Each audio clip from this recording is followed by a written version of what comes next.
It's the CalebDMTG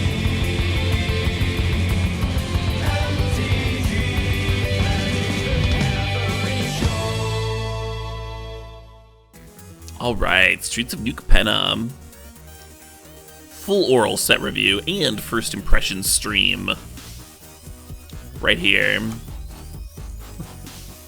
First card. White, blue, black, red, green order, of course. And then we're going to be taking breaks in between each color. So I can go refresh my water and give my voice a break. These set reviews involve a lot of talking. A little bit more than a normal stream.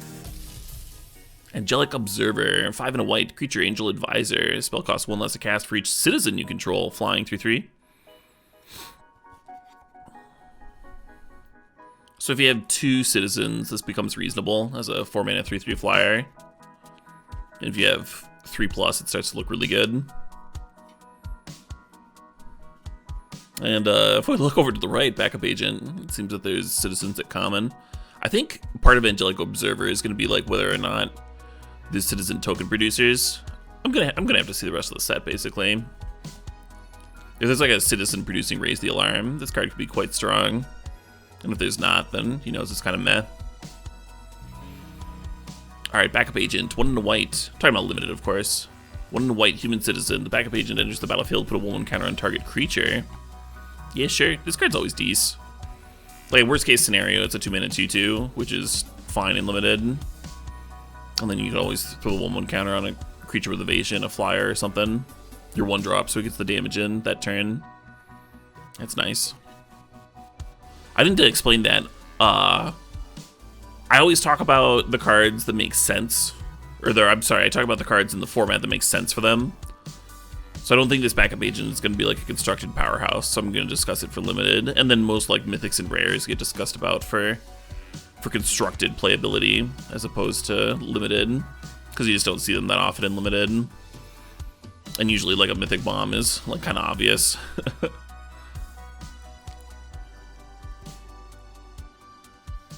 Anyway. Ballroom Brawlers, 3 white white, creature human warrior. Whenever it attacks, Brawlers and up to 1 of the target creature you control both gain your choice of first strike or lifelink until end of turn. Oh, that's a sick limited card. 5 mana for a 3/5 or like is already better stats than people realize.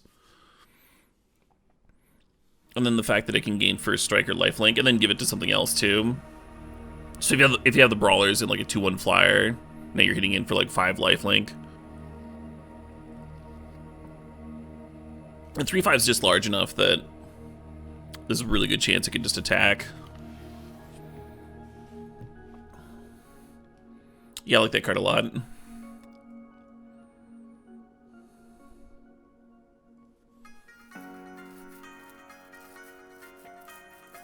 Boon of Safety, 1 white instant. Put a shield counter on target creature, scry 1. Shield counter says if it would be dealt damage or be destroyed, remove a shield counter from it instead. Yeah, that's obnoxious. I guess the cool thing about it is you can play this like when you need the scry, and then you're still getting value, right? Like you can use it to blow out a removal spell. Like you would normally use this sort of trick. But then if you like really need to scry to make a land drop or whatever, you can just like throw it out there and still leave some value behind. Kind of cool, kind of a satisfying little card.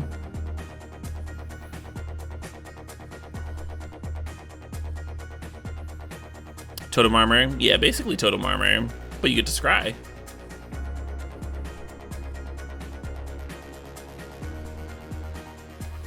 Broker's Initiate. 1 white, creature, cat, citizen, 04, 4 and hybrid, blue-green. Its base power and toughness is 5/5 until end of turn. Cat, citizen. I think this card's better than it looks. Like 1 mana for an 04 is already better than it looks in limited. And then being able to scale, being able to like be a 5/5 at a certain point is like actually pretty nice. I don't think this card's bad at all. It's not like some early pick, but I think a lot of sealed pools are going to play this thing. for example. Buy your silence. 4 and a white sorcery. Exile target non-land permanent. Its controller creates a treasure token. Yeah, obviously, universal removal is fine and limited. I think this could be an instant, because they made it cost 5 already. And it's giving the controller a treasure token.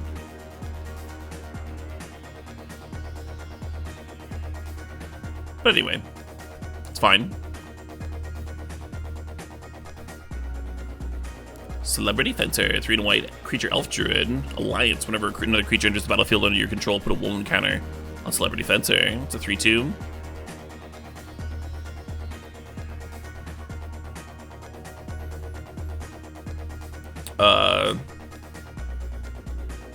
This card's really good, right? It doesn't say only once per turn or anything on it.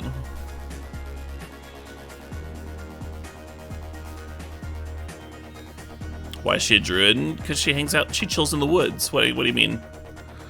Why not?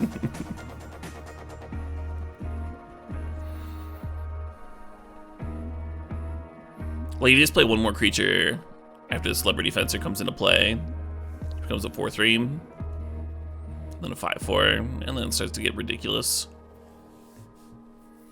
Has to live though, right? And it's a 4-drop.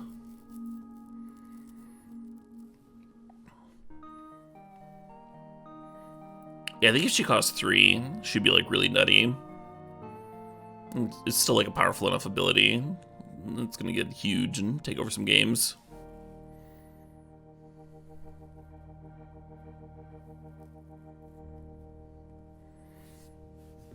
That's not what a fencer is. No druids have ever used swords.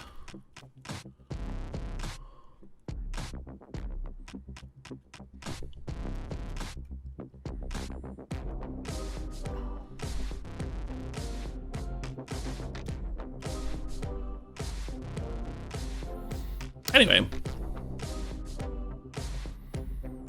Citizen's Crowbar. 1 and a white artifact equipment. Ooh, an uncommon. When it enters the battlefield, get a 1/1 green and white creature token. Then attack Citizen's Crowbar to it. Quick creature gets +1/+1 and white, tap, sacrifice the crowbar, destroy an artifact or enchantment to go 2.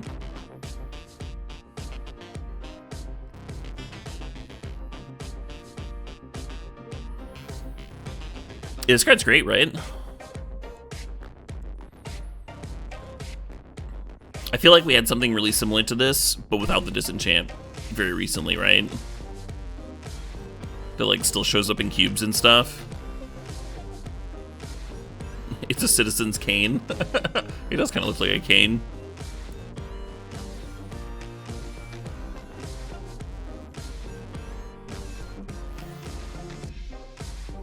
Does anyone? Yeah, I'm thinking of.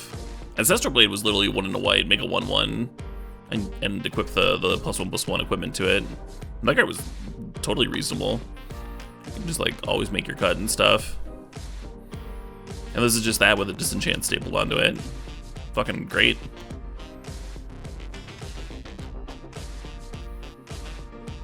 I think you're still only first picking it if it's like a weaker pack. And there's actually I'm trying to think if there is better options for Eternal formats. But maybe Stoneforge Mystic decks want a tutorable disenchant. Like, it's been a long time since people have played Menriki Gusari, but this is better, right? Because it hits like anything, not just equipment. Like, this can disenchant your opponent's Urza's Saga, or Chalice, or whatever.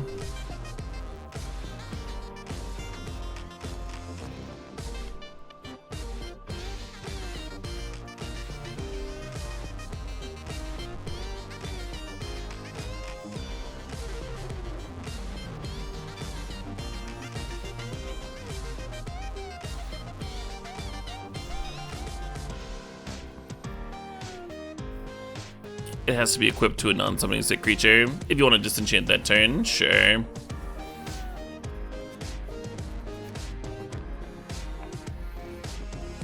Or you can just wait for the citizen to lose summoning sickness.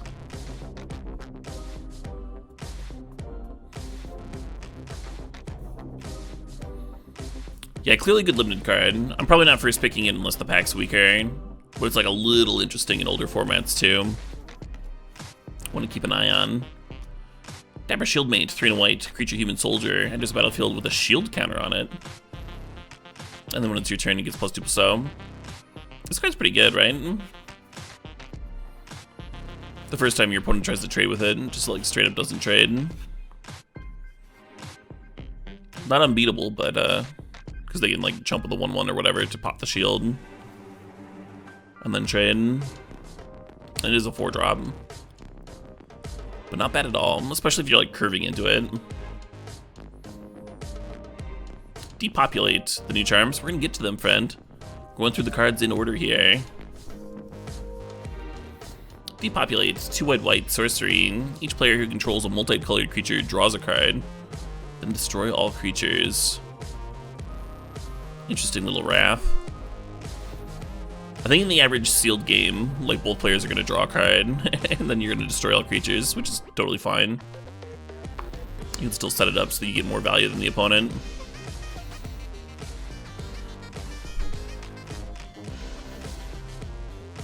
Love it. Pack 1, pick 1 material.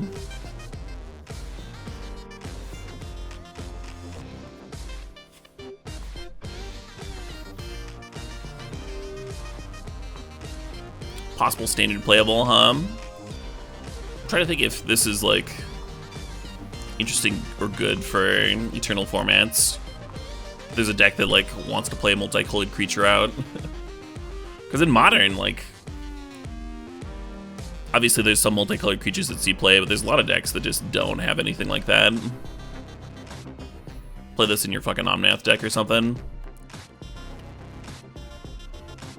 Elspeth Resplendent, 3 white, legendary planeswalker Elspeth. +1, choose up to 1 target creature, put a 1/1 counter, and a counter from among flying, first strike, lifelink, or vigilance on it. Well, that's a headache. Just to keep track of. Yeah, that's a good ability. Because there's actually a lot of different abilities, right? I'm just thinking of the old 4-man Elspeth that could only like jump something for 1 turn. And this can just like give a flying counter. And then a lifelink counter, and then a vigilance counter. Alright, what's this down tick? -3, look at the top 7 cards of your library. You may put a permanent with mana value 3 or less from among them onto the battlefield with a shield counter on it. You're looking at 7 cards? 7 cards is pretty good. And then -7 gives you 5 through 3 angel tokens with flying. And it doesn't take too long to get to 7, right? You just uptick twice.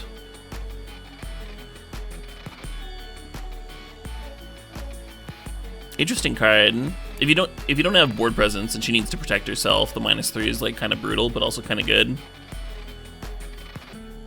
Like she's not spitting out tokens every turn, like a lot of Elspeths do. Interesting stuff. This is a card where, like, if she costs 4, she'd be busted, but because she costs 5, I'm left, like, scratching my head a little bit as to, like, how much play she's gonna see. A fun one for sure, though.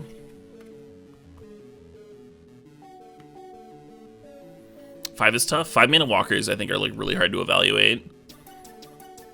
They've gotten better at making them over the years. Finding that line. Power and such. Extraction Specialist, 2 and a white, creature human rogue, lifelink, 3/2. Already pretty good stats. When the specialist enters the battlefield, return target creature card with mana value 2 or less from your graveyard to the battlefield. And that creature can't attack or block for as long as you control Extraction Specialist. Interesting. I saw someone talking about like recurring Snapcaster with this thing. I don't know. In Modern and I think Pioneer, there's already a 3/2 that can rebuy permanents that cost 2 or less. As long as you've like cracked a fetch or something. That card kind of sucks. It doesn't have lifelink, but when it recurs something, like the creature can attack and block and stuff. Yeah, I don't know. I don't know if this will see a lot of play or not. Agonite Dragon, thanks for saying hi. Yeah, I'm talking about Renegade Rallier.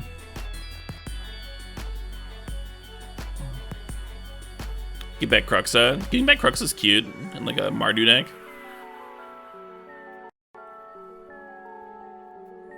There are a lot of white 3-drops already in Standard, yeah.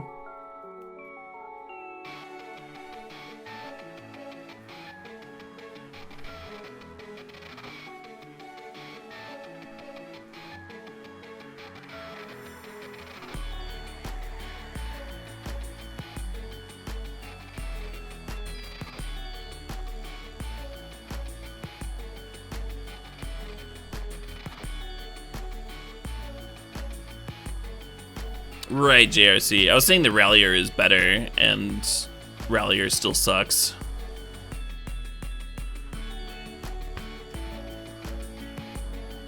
Get back Luminar Gasprint in Standard. Yeah, that doesn't sound bad.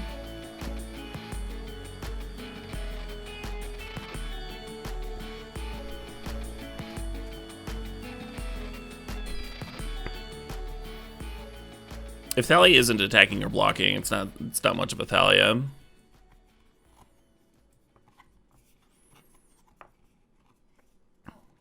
I guess it's kind of just like adding Thalia's ability onto this card.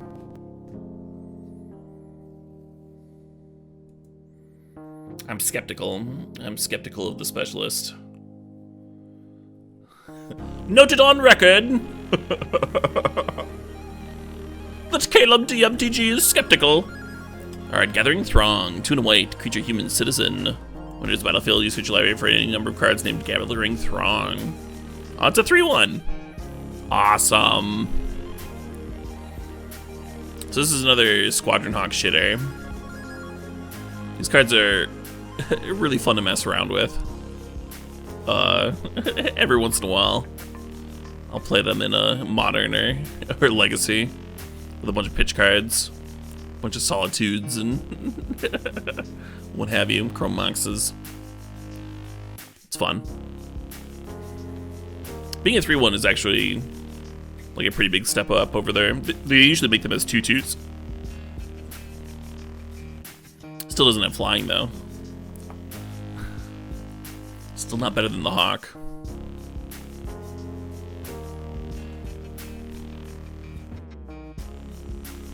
You think X1s are gonna be bad in draft? In draft? You think a 3/1's worse than a 2/2? I don't know about that.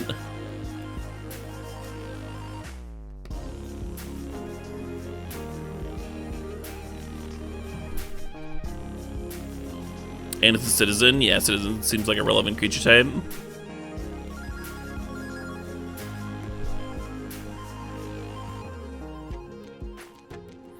Would a 3-mana 1/2 Hawk be better than a 3/1 vanilla? I don't know.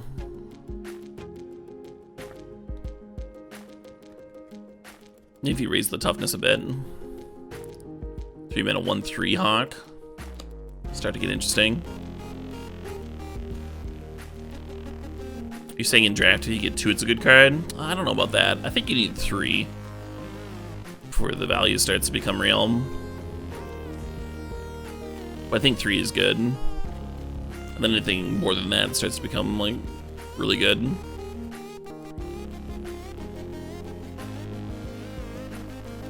Anyway.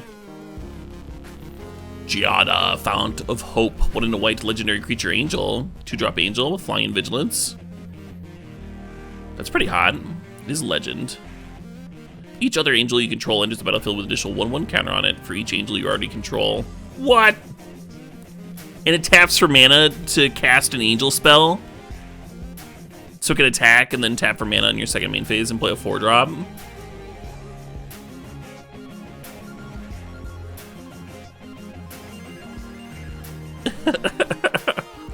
So like Tribal Angel is a deck in Historic already. And this makes me want to like play Tribal Angel in fucking Modern too. And maybe even Legacy, put in some Chalice of the Void deck.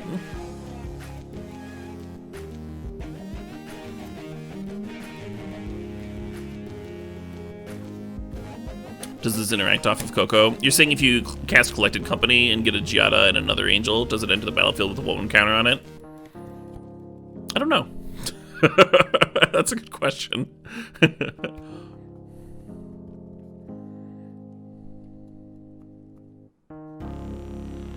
Frog is saying that it would.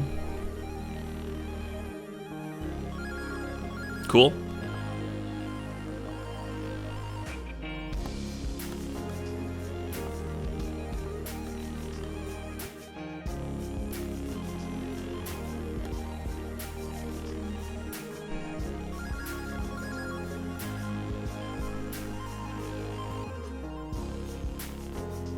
Pictures for Sad 90s Kids says that it's because of the wording, because it says enters and not when it comes into play, so it's passive, not triggered. Okay.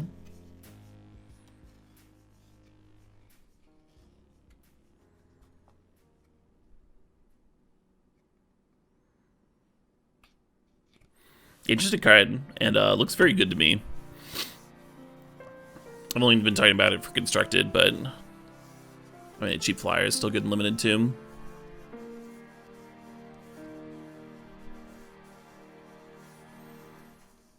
The other angel would enter with counters for the other angels minus Giada. Yeah, because it says you already control on it. Is that why? So if Giada and the other angel are the only angels coming into play, then it wouldn't get a 1/1 counter. But if you had another angel in play, then you would.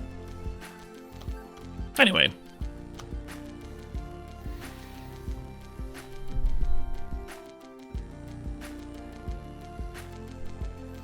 Magic card wording is hard. That's one of the reasons that I like doing these set reviews. We can puzzle over with the wording together. Usually someone in chat is like an actual judge and can be like, oh, I know this.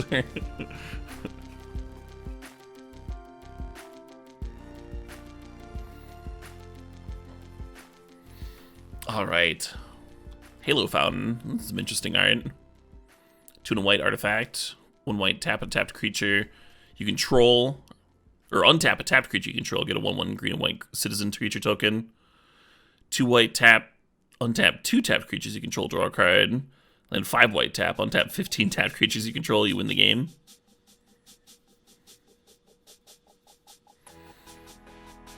So this seems like some real EDH bullshit, huh?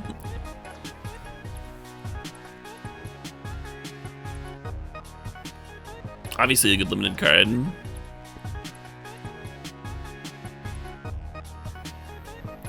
We go in order, Fardiacs.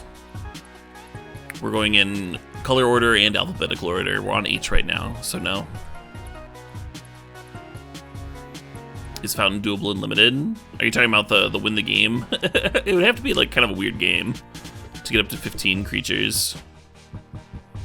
But it does spit out 1/1s, huh? And draw cards. But it would have to be a pretty weird game or a weird deck to pull that off. It's gonna be a great limited card just because it spits out tokens and draws cards, though. Like, what else do you want? you don't really need the third option. Obviously, there's gonna be some combos for casual to go infinite, right?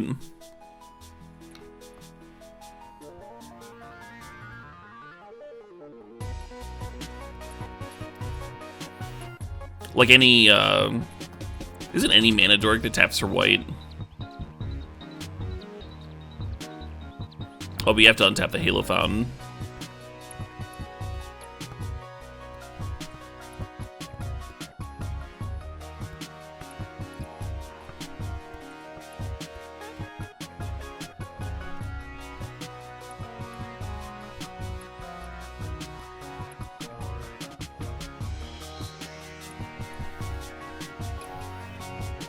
People are talking about mana dorks that tap for white. Yeah, there's plenty of those, folks. We don't need to list them all. Anyway.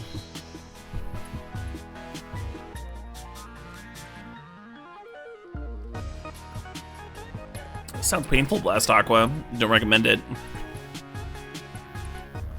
Hold for Ransom. 1 colorless and a white. Enchantment Dora. Enchant creature. Enchanted creature can't attack, block, and has 7. Hold for ransoms controller, sacrifices it, and draws a card. Activate only as a sorcery. Yeah, this card's fine. I mean, it is worse pacifism, but the downside on it is kind of a lot, right? 7 mana, and you get to draw a card. It's only going to be a huge negative if you like need to stop some giant flyer from killing you. Your opponent's like, all right, tap out, draw a card, kill you. Strictly cooler pacifism. A bomb and sealed, hold for ransom. Well, it's definitely not a bomb. It's kind of just a removal spell, huh?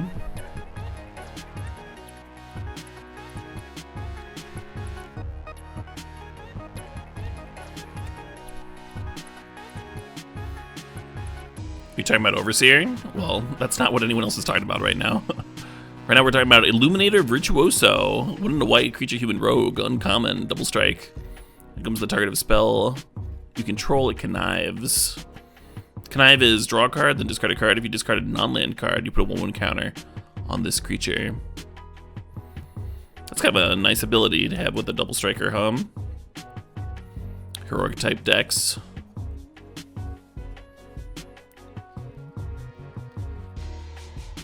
Yeah, this is much better than Fencing Ace, huh?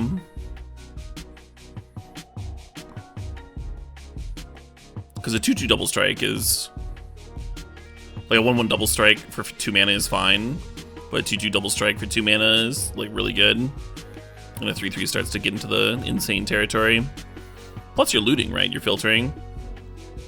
And you don't have to discard a non-land. You can like loot away lands with it if you want. Find more pump spells. I think this card's kind of nuts. Interesting for Historic. I don't know if it's interesting for other formats like Modern or Pioneer. I haven't played much Pioneer lately. I should play some more Pioneer. It's starting to pick up in popularity. There's probably not a home for it in Modern.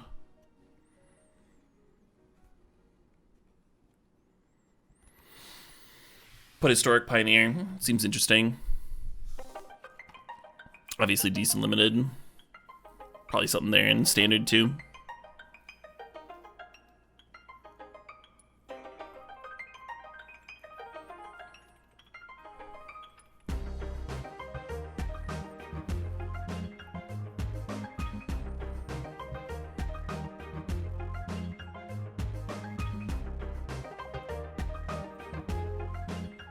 Alright, Inspiring Overseer, 2 and white, Angel Cleric, flying. When it enters the battlefield, you gain a life and draw a card. 2 and 1. So, relevant creature type with Angel, it's a common. Flying and card advantage.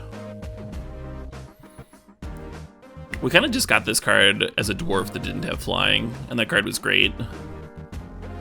I say just, but I guess that was like 5 sets ago or something. Maybe more. They're all new cards to me.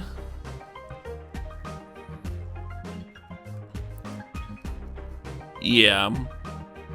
So if there's a standard Angels deck, this is going to be in it. This is the sort of card where you can like draft as many as you want in limited, and it's never really going to be bad. Like you'd have 7 of these in a deck, and it's just great.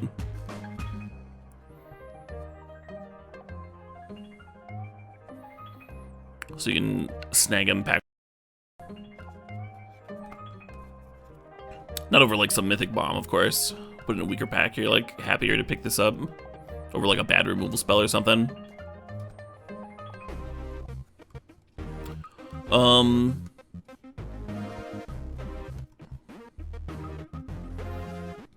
Yeah, seems like a peasant card to me. Or pauper, rather. Yeah, pauper, that's the word. Peasants with uncommons. I meant pauper, though. It seems like these, like, diddly little value cards end up seeing a lot of pauper play. Phyrexian Ranger has come a long way. Huh? Oh man. If this was a black card, Dark Ritual into it. Would this fit anywhere into Historic or Pioneer Yorion decks? Well, I haven't touched Historic in a minute. Or Pioneer.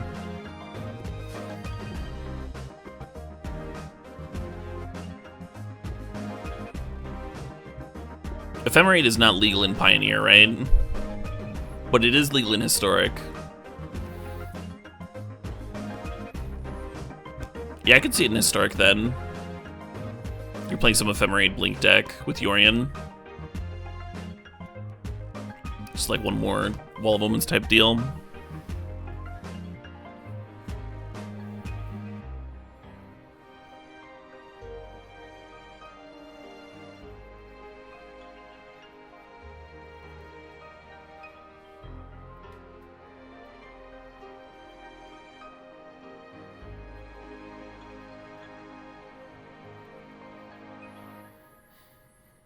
Kill shot. 2 white instant. Destroy target attacking creature. That's very clean hum.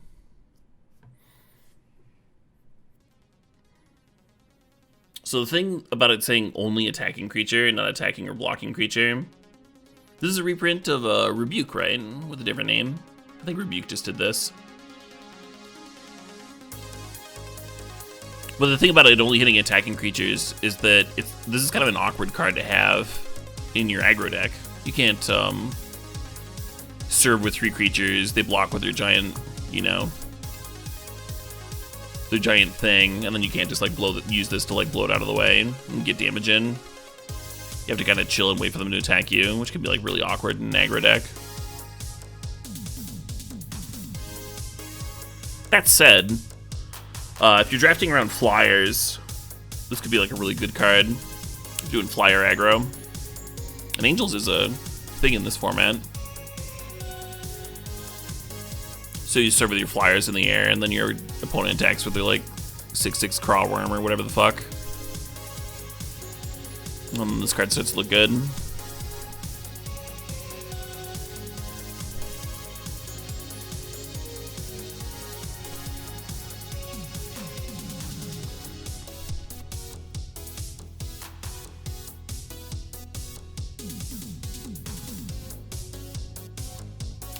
Knockout Blow, 2 white instant. The spell costs 2 less to cast if it targets a red creature. Ooh, Color Hosers. Deals 4 damage to target attacking or blocking creature, and you gain 2 life.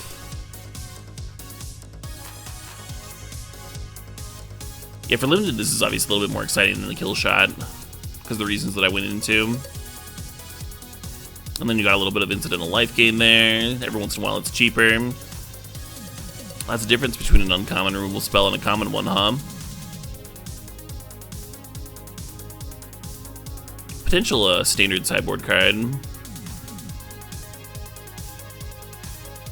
1 mana Condemn, where you gain 2 life. This is actually kind of hot. Against red decks. Possibly could bleed into older formats. Mage's Attendant, 2 white, creature cat rogue. Enters battlefield, get a 1/1 blue wizard creature token with 1 sacrifices creature. Counter target non-creature spell unless its controller pays 1. So getting 2 bodies for 3 mana, a 3/2 and a 1/1, is good. The wizard is a little weird, and people will forget about its ability. It's me, I'm people. I'm gonna have some spells countered by this. Good card, though.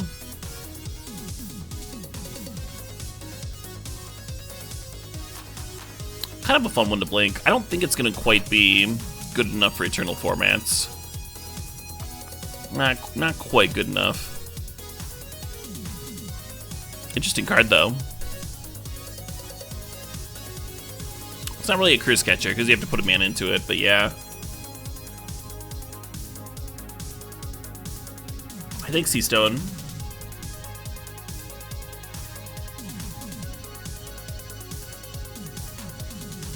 Was the cat rogue hot?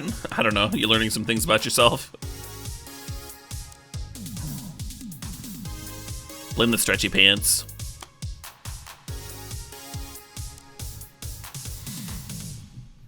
Mysterious limousine. 3 and a white, 3 white, white. So mysterious. Who's in that limousine? Artifact vehicle 4/4. When mysterious limousine enters the battlefield or attacks, exile up to 1 other target creature until it leaves the battlefield. If a creature is put into exile this way, return each other card exile with mysterious limousine to the battlefield and its owner's control. Crew 2. Interesting. So you can either use it to take out your opponent's best card each turn. Kind of like how an Icy Manipulator might, right? Like every turn you can target their best thing with an Icy Manipulator. Limousine can do something similar. Something else that Limousine can do is like blink your value creatures.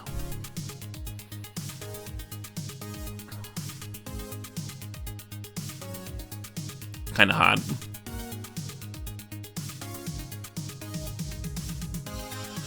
Five mana is a lot for a constructed vehicle.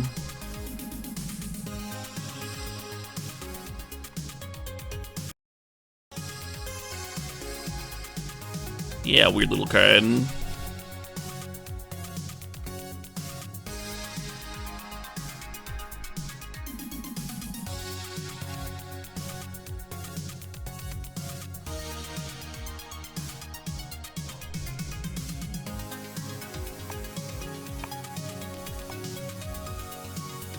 You think this costs less than constructed? I don't know about that. Like, as is, like, the ability can pretty clearly take over a game. Definite limited bomb. It's a really versatile ability.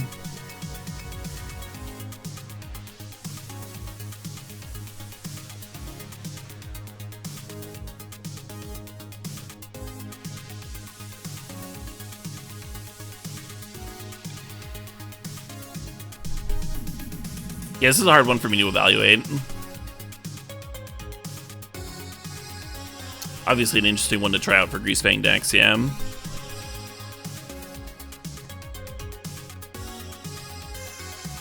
Do 2 of these make infinite enter the battlefields? I don't think infinite.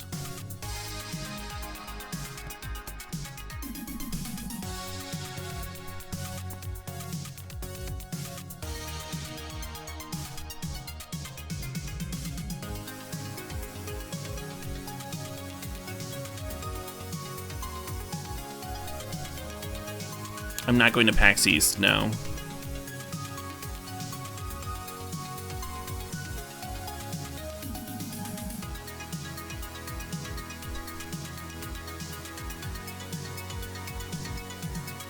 Anyway, patch up, 2 and a white, sorcery. Return up to 3 target creature cards with total mana value. Return up to 3 target creature cards with total mana value 3 or less from your graveyard to the battlefield.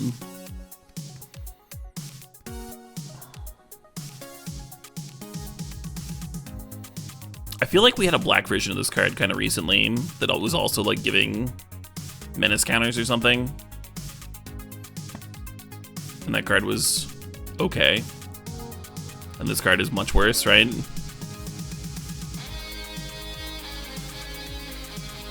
Yeah, call it a Death Dweller.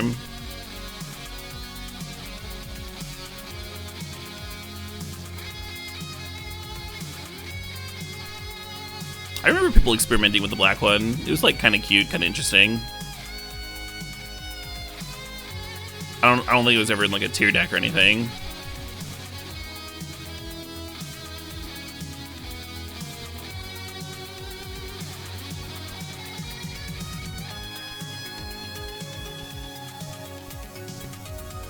Just to get back Luris? Well, that was part of it. I remember I was using it to get back that red-black devil, that when you sack something it pings. Just recur it, give it a death touch counter. It was kind of cute.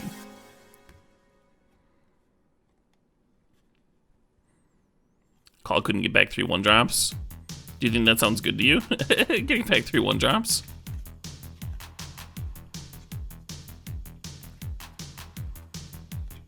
Yeah, this card seems much worse to me.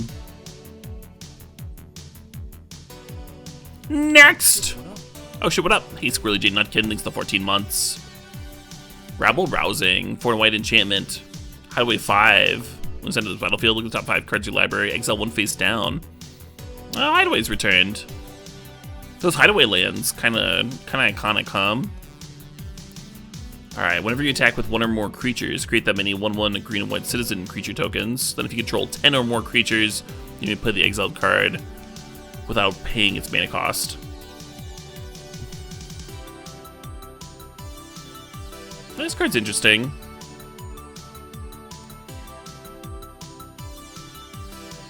So the static ability, well, it's not a static, it's a triggered, but the whenever you attack and get that many 1/1s, that ability's good. Oh shit, what up? Hey, Helior, thanks for the 13 months there. And then if you ever attack with 5 creatures, you'll get 5 more. And you just get to like play the extra hideaway card.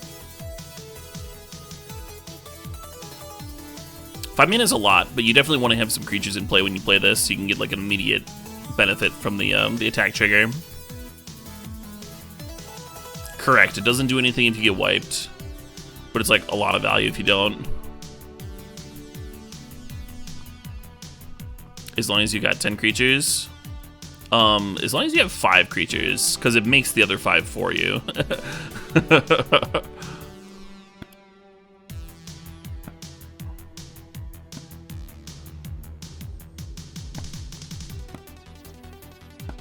You think it's more of a commander card? Maybe. I mean, 5 mana is a lot of mana. I'll grant you that. But it's not just like this wonky, like you need to have so many creatures for this to work. It gives you the creatures. The ability is good.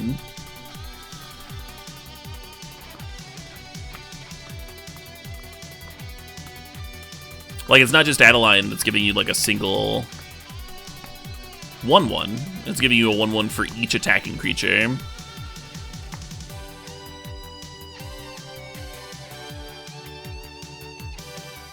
You lose this in limited? Yeah, I think it's a great limited card.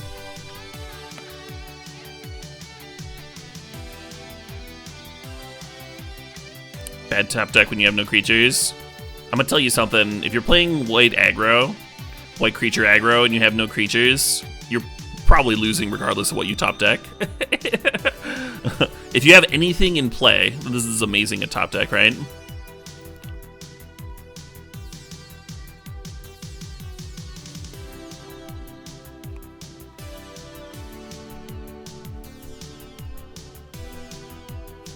If you're attacking with 5 creatures, it seems like you're winning a lot of the time anyway. I don't even know if that's true. If you're playing like a shitty white weenie deck, just shitters. If they're just a bunch of these fucking 1/1 citizen tokens, I don't know if those necessarily win the game on their own.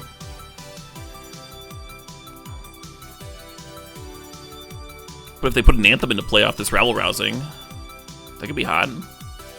Or even like another copy of Rabble Rousing.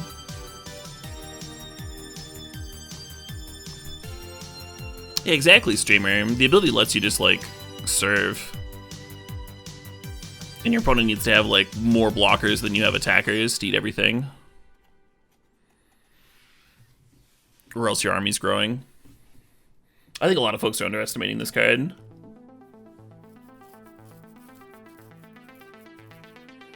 This and wedding announcement? Yeah, exactly, Aegis. Exactly.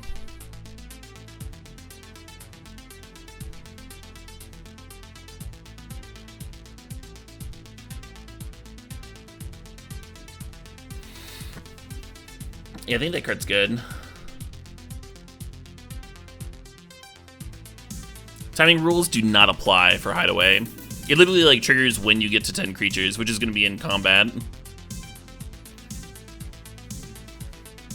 So this could be like give you like a mid-combat Anthem.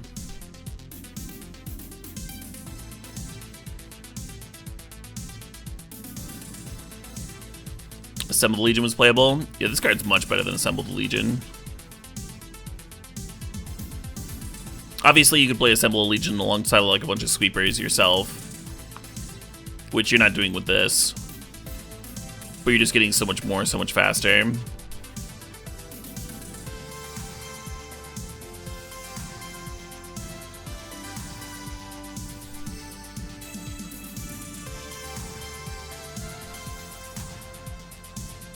Yeah, worse in control, better in aggro, for sure. For sure. Rafine's Guidance. Oh, don't do that to me, Beamon team. Don't do that to me.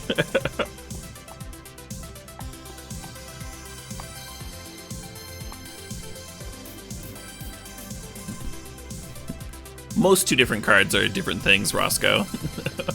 We're allowed to compare them. Rafine's Guidance, 1 white, enchantment aura, enchant creature. Enchant creature gets +1/+1. You may cast Guidance from your graveyard by paying 2 and a white rather than its mana cost. Sweet.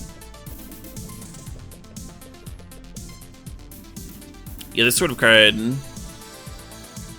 tends to be better than it looks.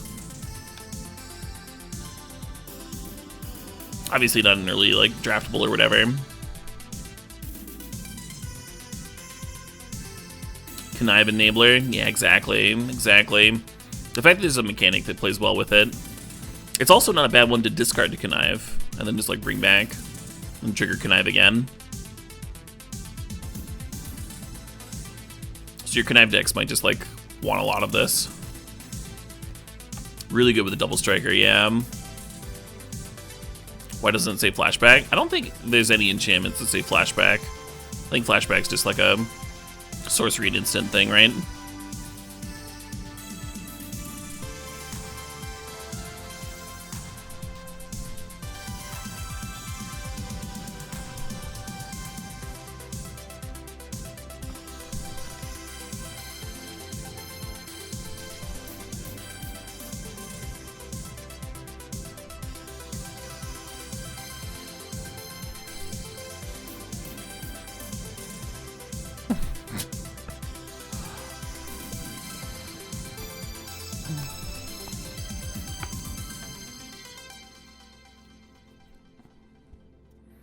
People earnestly discussing the exile clause on flashback.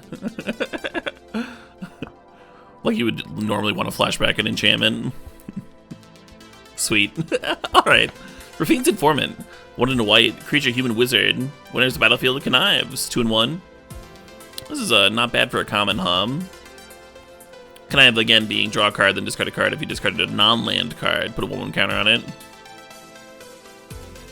Seeing it just like stapled to a draft common like this reminds me of, God, I wish I could remember a card name ever. The 1 green 2/1 with Explore. There was also a common, I believe. It just gave you like a little bit of value, and then like sometimes it would be a 3/2, and sometimes it would be a 2 and 1. Branchwalker, yeah, maybe that was that. Merfolk Branchwalker, that thing. Seems really similar to this thing, right? That card was like kind of a standard staple too. There were a lot of conditions that made it a standard staple though. Like there was a green-black deck that cared about Explore kind of.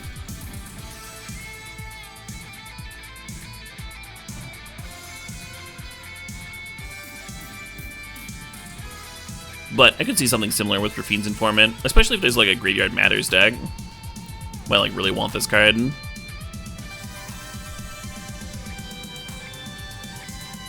The 2/1 Flyer Angel is better than this. In what format, Helior? In what format, in what deck? If you're playing a Reanimator deck, then this is obviously way better than a random value Angel. If you're talking about Unlimited, yeah, I think the Flyer Angel that draws a card is a higher pick than Fiend's Informant. Your constructed deck might have better 3-drops than that Angel, though. The Angel might like not be close to being in your standard deck, whereas like maybe you need a 2-drop, and so that you can afford to play a worser card. Yeah, Unlimited the Angel is for sure better than Informant, yeah.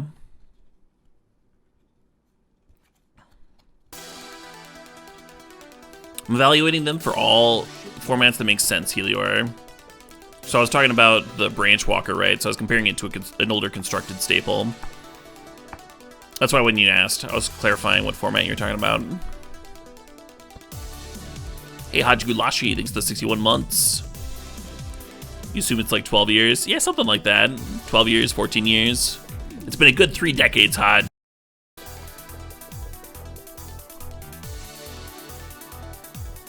It's the stream's 111th birthday. Happy birthday, stream!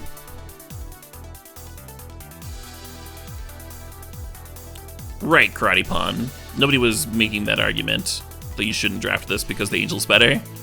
The question was, is this better in a limited deck? Which matters because you might see them in the same pack, right?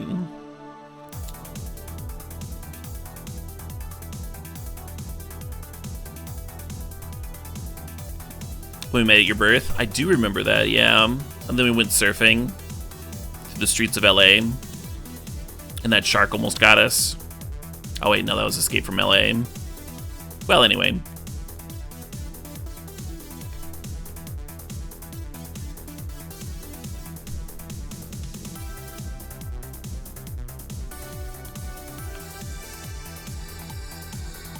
I don't get that at all, Histar. There's a lot of nice value cards.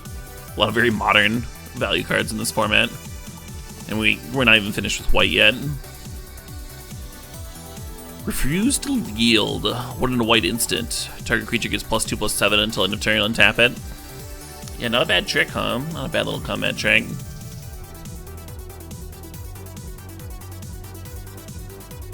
Combat tricks obviously aren't like super premium or anything like that, but maybe a little bit better in a format with Connive. Revelation of Power, 1 and a white. Love that art. God, that art is good. Instant, target creature gets +2/+2 until end of turn. If it has a counter on it, it also gains flying and lifelink until end of turn. Well, there's certainly a few ways of spreading around counters.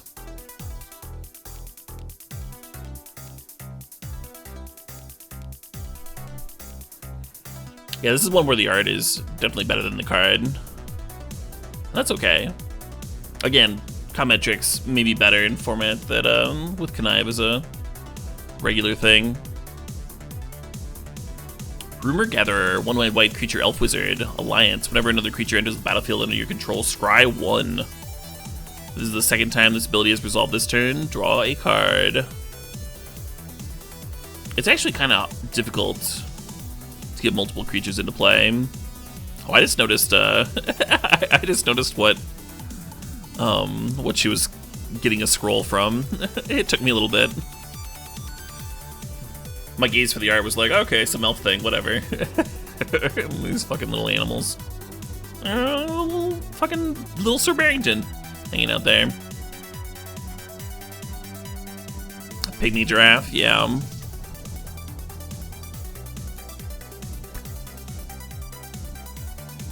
Maybe it was a giraffe that was afraid of heights. And so she was a benevolent elf wizard and shrank it down so it wouldn't have to crawl around everywhere.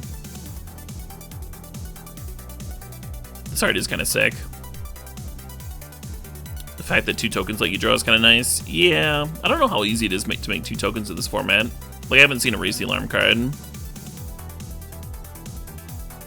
There is the one 3-drop that comes into play and you get the blue token. Mage's Attendant. It's another uncommon, though. Still very good together. Like, you could run this out and then play the Mage's Attendant afterwards. Just, like, draw a card.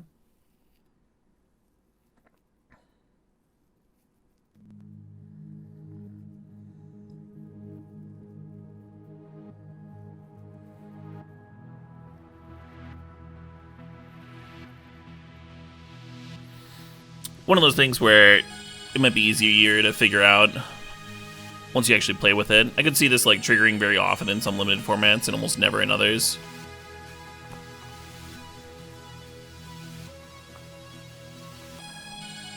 Doesn't seem like a constructed ability, except for like some very specific formats too. Not impossible. This is my first impression. Sanctuary Warden, 4 white, creature angel soldier, flying, mythic. What? And there's a battlefield with 2 shield counters on it. So you're gonna need 3 removal spells to kill this one. When it enters the battlefield or attacks, you may remove a counter from a creature or planeswalker you control. If you do, draw a card and create a 1/1 green and white citizen creature token. Oh, that's hot. So you can just like immediately gain value, just immediately draw a card by removing a counter from itself.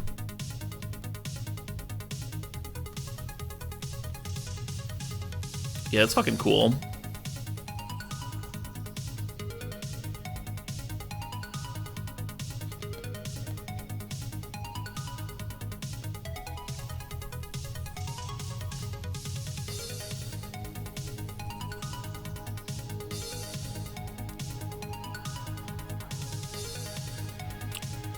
With shield, any damage would remove its slayers, yeah.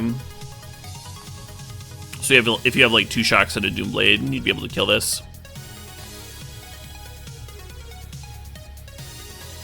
Still 3 for 1 though.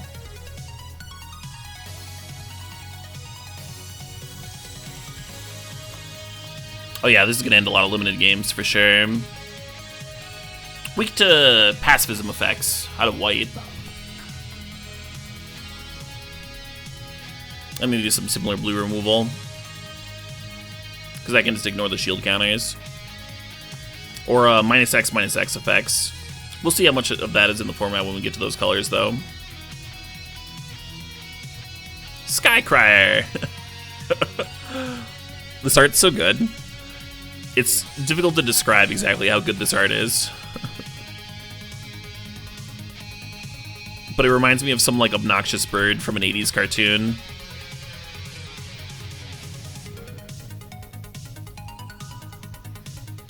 Maybe some, like, Bluth animated film. Some Don Bluth movie. But the background is, like, way more detailed than those movies ever had.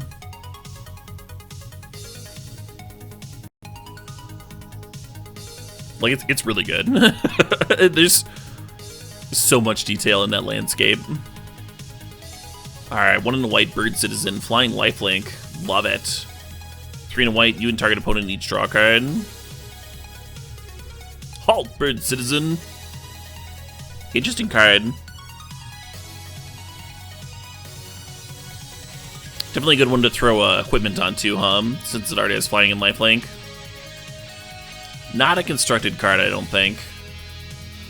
And I don't think it's large enough to be an early early pick in limited.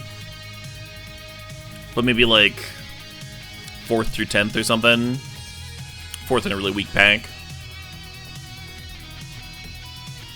Yeah, 2 mana for a 1/1 flyer is usually below rate, and the ability is not exciting. It's something that you want to activate when you're like pretty far behind, I think. To try and increase variance. I guess if you're flooding and the opponent does not, maybe it's good to activate. Get through your flood faster. Poor man's Healer Hawk. Yeah, Healer Hawk is a great limited card. So maybe like a slightly worse version is still fine.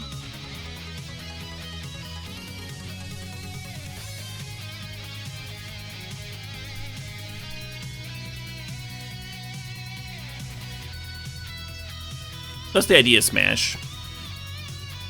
So letting both players draw is kind of a high variance ability. But if you're the one that's flooding out, if you're behind, then like you might draw something that can let you catch up. You might draw like your bomb or whatever, and your opponent might draw lands.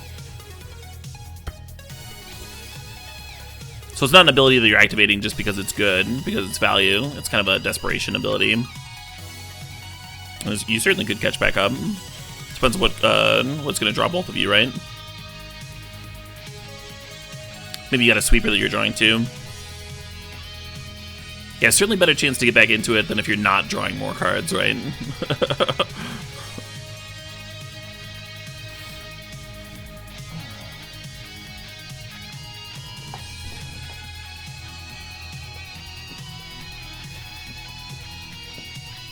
Meanwhile, if you're ahead, then it's a pretty bad ability to activate. Because you want to decrease variance when you're ahead. There's still the same thing where like you could draw better cards than the opponent, but you don't want to give them the chance to draw better cards than you and like come back from behind. Anyway. Speakeasy server, 4 and a white, creature bird citizen, flying 3/3. Enters the battlefield, you gain 1 life for each other creature you control. Not bad. Not bad at all. Yeah, 5 mana for a 3/3 flyer is legit. And then you're also gaining like a clump of life. This is one of those good, like, you're like a little bit behind in the race, and then all of a sudden you're not behind at all sort of cards. You can play a few of these in white usually. Like 3 or 4 of these are totally fine. And it's a common, so it's not uncommon to happen. Strictly limited card, obviously. Unless there's some real wonky combo. Swooping Protector. 3 and a white. Creature, bird, citizen, flash flying. And it's a battlefield with a shield counter. It's a 2/1. This is one of those cards that like has a lot of text on it, so it seems like it should be good, but 4 mana for a 2/1 flyer, even if you do get to like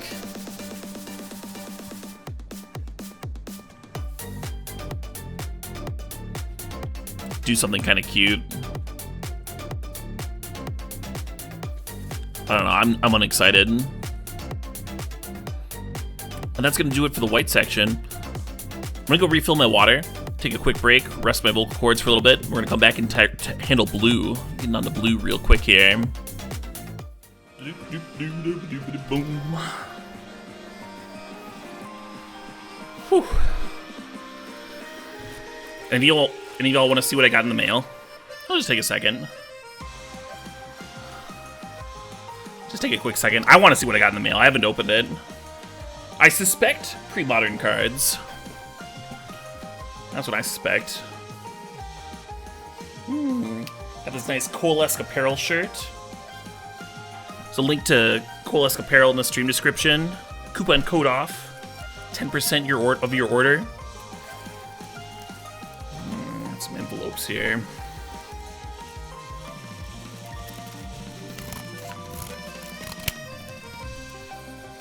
All right. What treasures am I about to find? Nice.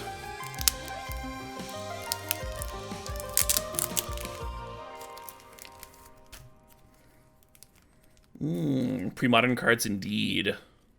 I haven't had a set of Cunning Wishes since I had them, since I had a set of them, stolen from me. At one of the first Grand Prix that I ever went to.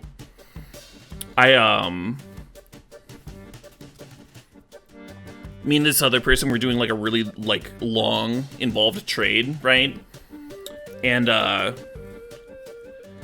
basically they wanted to trade for Cunning Wish at a price that I didn't want. So I was like, set those aside, maybe we can talk about them later, but I don't think I want to trade them to you. And he was like, yeah, that's fine, whatever. And then we did a bunch of other stuff, and he actually like covered up the Cunning Wishes with other cards. And then when we were like done with the trade, like I couldn't see the Cunning Wishes on his side of the board because he had covered them, and he just like scooped them up with everything and just like got them for free. Super scummy. And then he fucking disappeared. He was just like not at the GP anymore. He just like left.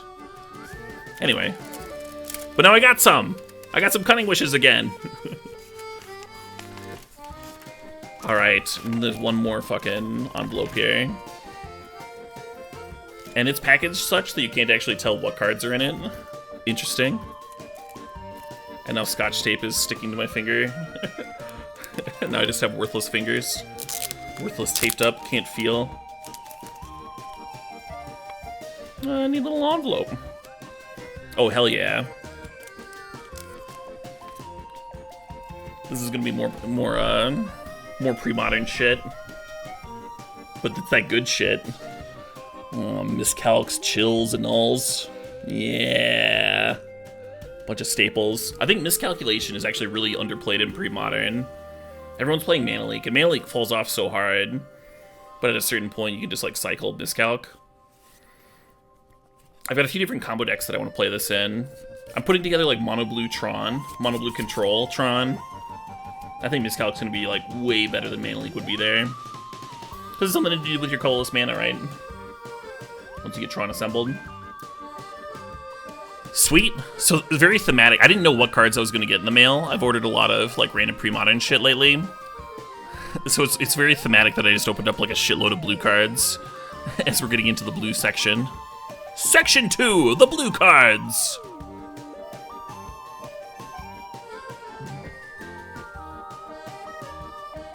All-Seeing Arbiter, 4 blue for a 5/4. Flying, when it enters the battlefield, draw 2 cards and discard a card. Well, that's already some sick value. When you discard a card, target creature an opponent controls gets -X/-O until your next turn, where X is the number of different mana values among cards in your graveyard. Okay. So basically like fog one of the opponent's creatures. This is pretty much always just gonna like shrink it down to something manageable.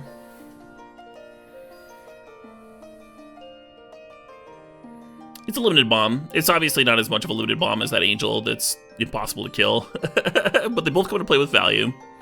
They're both good. You should play both if they show up in your sealed pool, of course.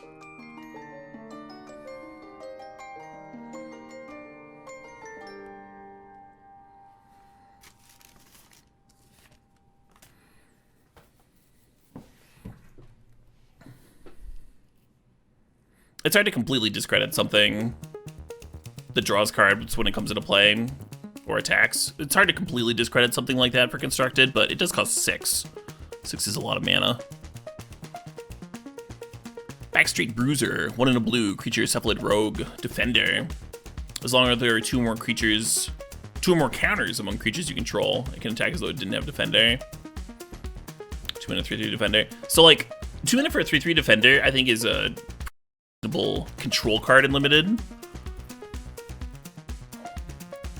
And possibly a sideboard card to board in when your opponent's like really aggressive. You can just like board in some 2 mana 3/3 blockers.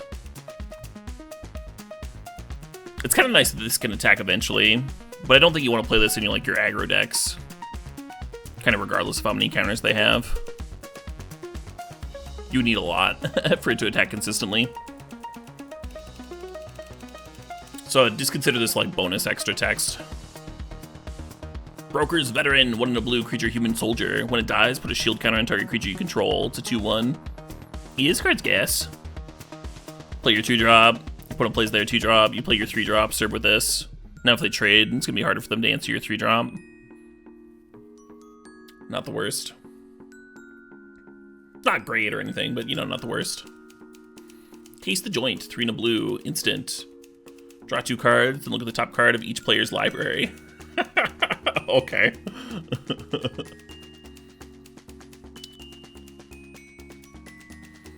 I think they might as well have just fucking reprinted Inspiration instead of giving it this weird like library peak thing.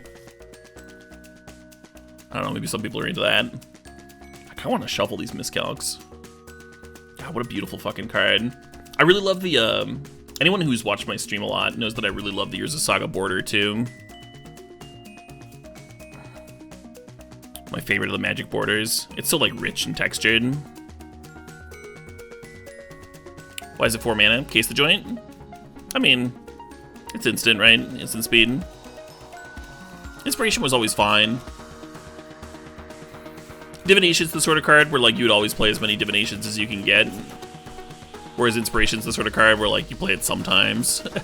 It's kind of wild the difference that 1 mana can make, right? Just much worse for trying to hit land drops. All right, cut your losses.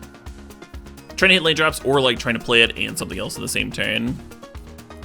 Anyway, cut your losses. 4 blue, sorcery, casualty 2. As you cast the spell, you may sacrifice a creature with power 2 or greater. When you do copy this spell, you may choose a new target for the copy.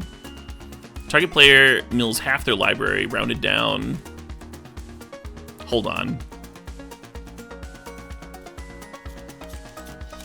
6 mana, and you mill their entire library? Well,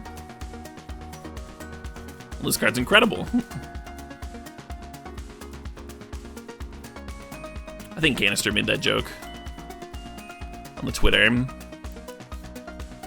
Obviously, once you've milled half their library, the second copy's gonna mill half of the remainder, so you're gonna get 3/4 of their library, not the whole thing. Kind of a fun card. What was it, Traumatized? There was like 3 blue. Mill half of somebody's library. I had a buddy in casual-ass kitchen table Magic that was always trying to pair that with Haunting Echoes.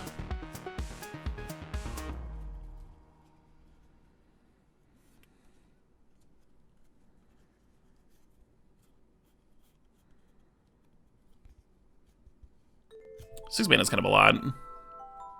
I guess this is another one of those EDH cards, huh? Because you can target different players.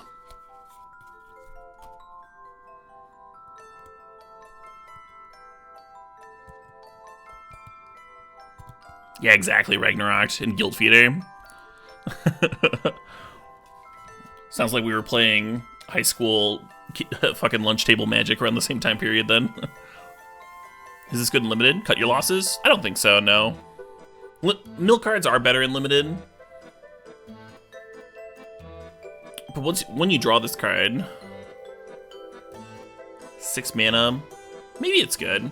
The fact that you're not getting half their library, right? Like, you can sack to this and get 75% of their library. Yeah, maybe this is good. If they have fucking... If they have 20 cards left, now all of a sudden they only have 5 cards left. But you are spending 6 mana, and you're sacking something. And now they still have, like, 5 turns to kill you. Yeah, it would have to be this combined with another mill spell. So you play this, and then you untap and play your other mill spell and win.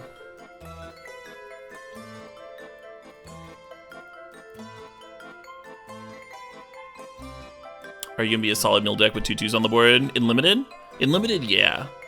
It's very rare that in Limited that, like, literally all of your cards say mill on them. Usually you end up having to, like, play some good blockers and stuff.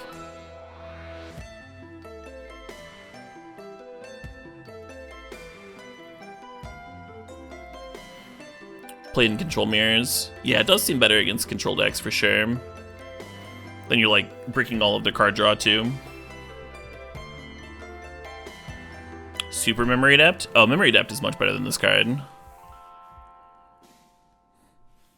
Memory Adept just, like, kills people in a couple turns. And then it's also got the fail-safe of you can just, like, draw cards with it if you don't have time to mill them. And it costs 1 less. This card might be great, though. Memory Adept can also, like, legit kill them, whereas Cut Your Losses is never going to quite do that. So I was going to give them a little bit of time.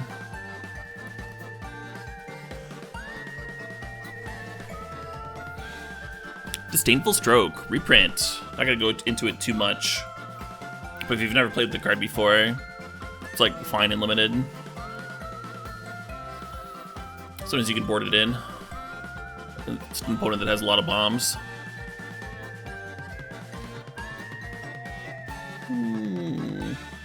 Yeah, I like this Winter Contend track. I'm gonna skip along. Echo Inspector, inspecting those echoes. Echoes. 3 and a blue.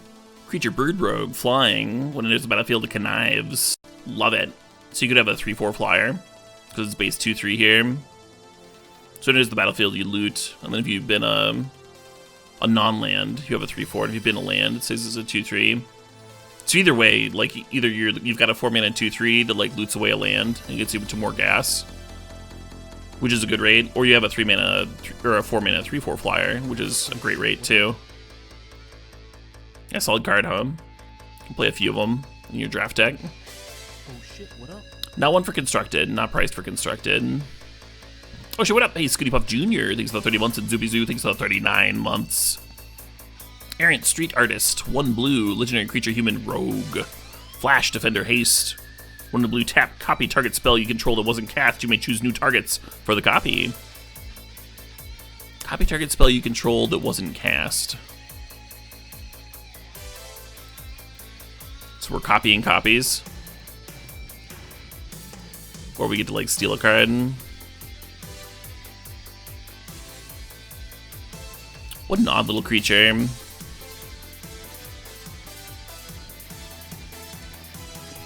Oh, it's supposed to combine with Casualty. It's one of those cards where it might be reasonable. It might be reasonable in your deck, but you shouldn't really treat it like a bomb rare. Because the ability is just, like, a little wonky, Now milling 87.5%. Commander, sure. I can imagine non-commander decks that might want this. Is this gonna be like kind of okay in those decks? Like dual caster but repeatable? No, this is not like dual caster. Dual caster can copy any card you play, whereas this can only copy spells that weren't cast. So like if you have something like Casualty, where you're not casting the copy, or like if you have a Storm copy, you could copy a Storm copy. And if you have a floppy, then you're shit out of luck, because you should not copy that floppy.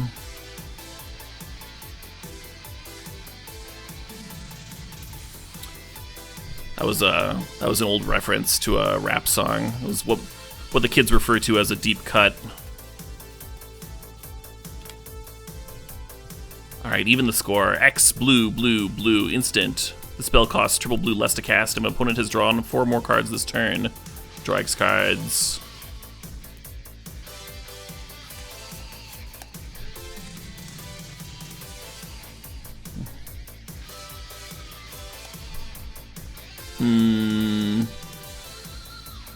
This is another one that kind of feels like an EDH thing, huh? I guess, I don't know, 3 mana X, like draw X cards, is good enough for standard. I mean, it's Stroke of Genius. Or Blue Sun Zenith or whatever.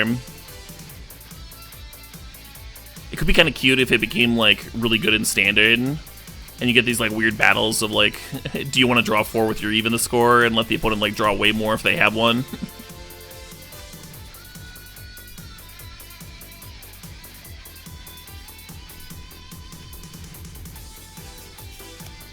Do you play this against Brainstorm decks? Oh, you're talking about for like Legacy?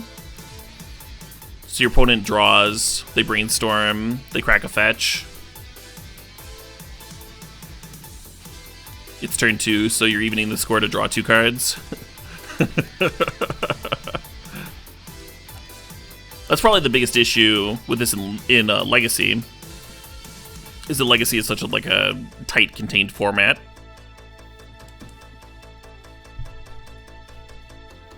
It is cute against Brainstorm. Obviously, it doesn't turn on if the opponent brainstorms on your turn instead of their turn. Maybe in like a Cabal Therapy deck, you can get them to like brainstorm on your turn. Hey Silvercore, thanks for the 23 months. It does pitch to Force of Will. Veteran Explorers get a lot of mana into play too. Sacrifice Veteran Explorer to therapy the opponent. Bait them into brainstorming to save their best card. Oh, but that's still only 3 cards, right? They need to have 4, yeah. It might just be difficult. A little too cute for Legacy. Does drawing your initial hand count as drawing 7 cards this turn? It does, yeah.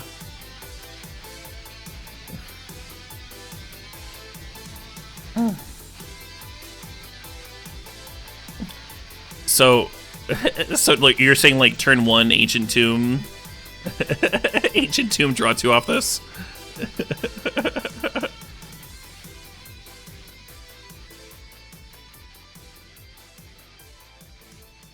Initial hands are not drawn this turn. You sure? I think I've seen it get weird with Moto, but that might just be like Moto bugs. Only if you went first. Yeah, you would have to be going first.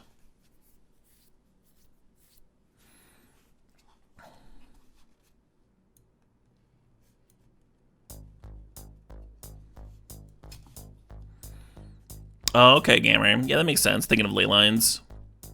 Ley lines, like you finish mulligans before the game starts. Ley lines are turn 0.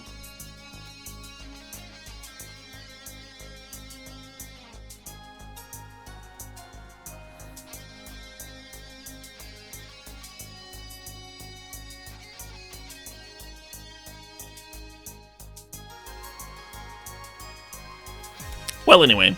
Interesting card for sure. Be cool to see if it does anything.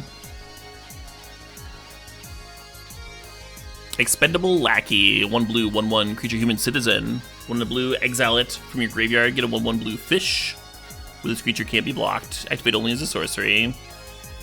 This is a good card.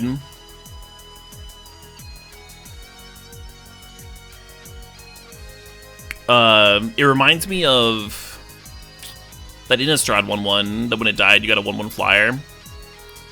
Only this is, like, even a little bit better. It's like a worse individual card. It's a worse card in, like, the average set, but in this set, it's better.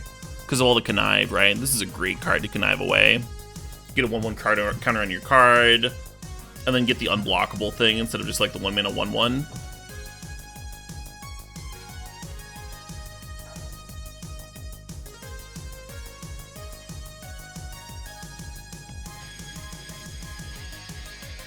Why does he turn into a fish? I mean, you're a wizard. You're a planeswalker doing sweet magic, and this is your. Now you no longer want a lackey and you want a fish, so that's why it's expendable. It's magic. Anytime you're wondering about flavor stuff, remember the game is called Magic.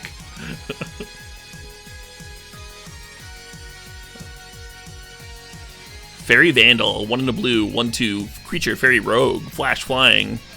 Whenever you draw your second card each turn, put a 1/1 counter on it. Oh, it's a reprint. That card's fine. Also a neat ability with Connive, Those Connive cards might be like really fucking good, Looking more and more supported as the set review goes on. Hypnotic Grifter, 1 in the blue, or I'm sorry, just 1 blue. Creature, human rogue, 3 mana, it connives. It's a 1/2.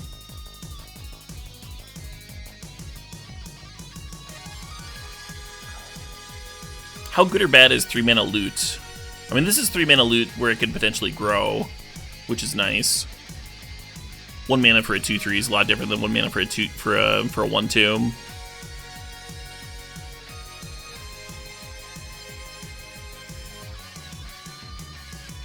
I think that's good, 3 mana loot. That's fine.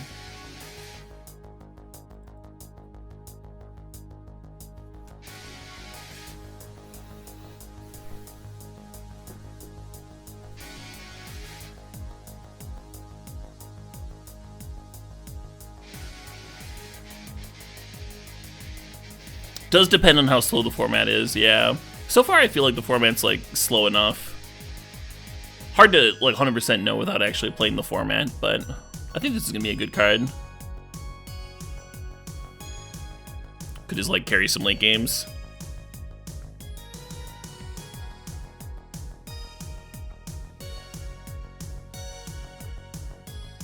Ledger Shredder, 1 in a blue creature bird advisor. Yeah, this card is this card is for the birds. Literally. Flying, whenever a player casts their second spell each turn, it connives. 2 mana for 1/3.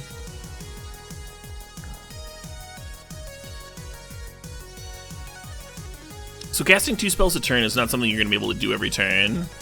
What saves this card is 2 mana for 1/3 flyers, like fine and limited. It's not a bomb or anything.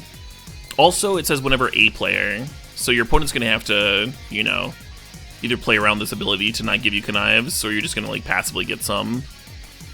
A couple from your opponent, a couple from yourself. You're not going to be able to double spell every turn or anything, but double spelling is definitely something that you want to be doing.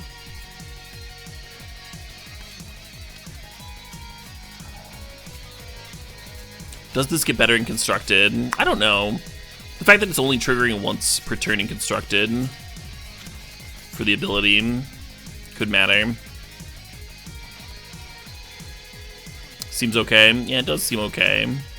I don't think the fact that it's not a May ability is going to matter at all. People are going to miss this trigger. People are going to miss this trigger a lot, yeah, especially on their opponent's turn.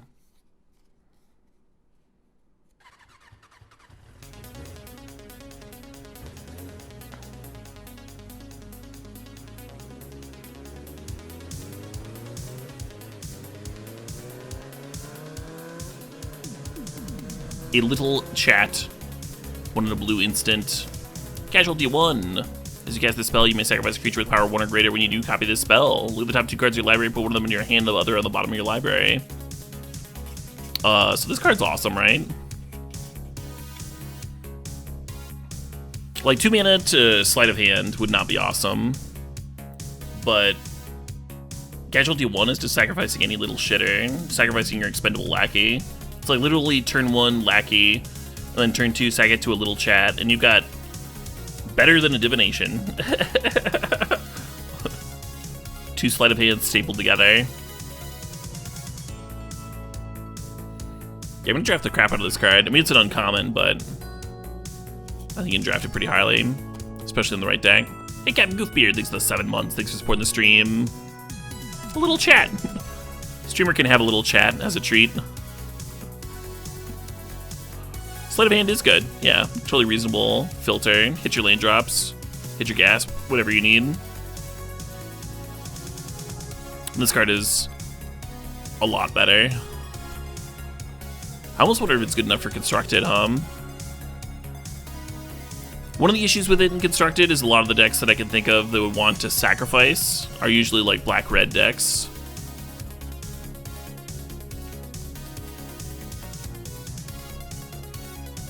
But getting 2 Sleight of Hands is really strong.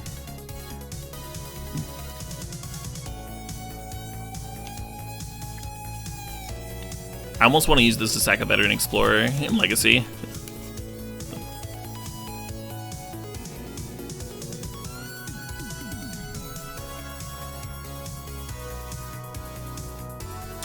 Do the Titan decks play land that makes no 1 token? Yeah, but this is... the power has to be 1. So you can't sack like a crab to this or whatever. Young PZ? Yeah, Young Pyromancer. Exactly.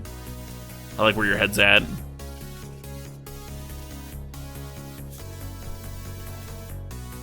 Or even better with the black 3/2, right? Where you get a 1/1 for the cards that you copy as well. Because this copies. So you'd be sacking a 1/1 and making 2 1/1s with that card. Yeah, Sedgemoor Witch. Kind of a combo with that card,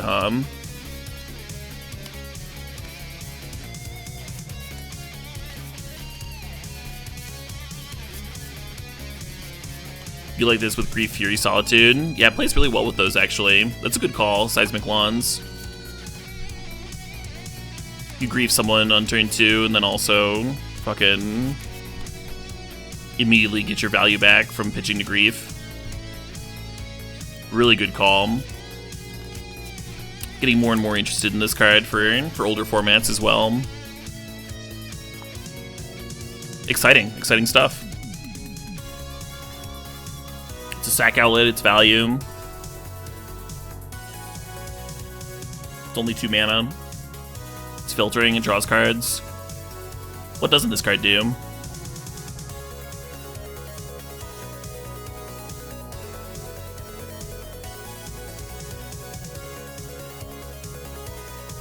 Yeah, and it's an instant. The fact that it's an instant is why it's interesting with those pitch cards, Solitude or whatever. Majestic Metamorphosis. 2 and a blue instant. Until end of turn, target artifact creature becomes a 4/4 angel artifact creature and gains flying. Draw a card. I don't know how many random artifacts are chilling around in this format, but it hits creatures too. Something interesting about Neo was the making a creature a 4/5 until end of turn and drawing a card. Ended up to be like a legitimately good cantrip.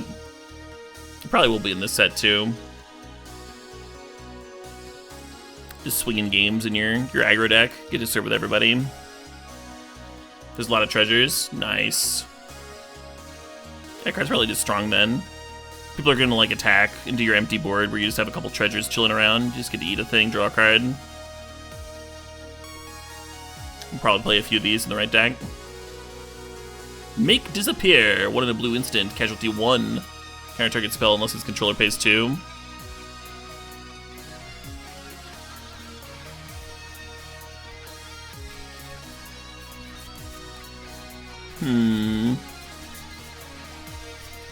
Interesting. So it's another mana leak variant. Early on, you're just gonna be countering something for 2 mana.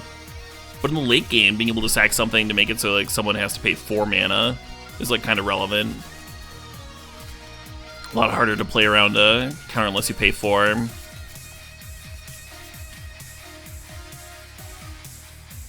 Yeah, I don't think this is a high pick or anything like that. Sometimes shitty little counters find their way into a standard too.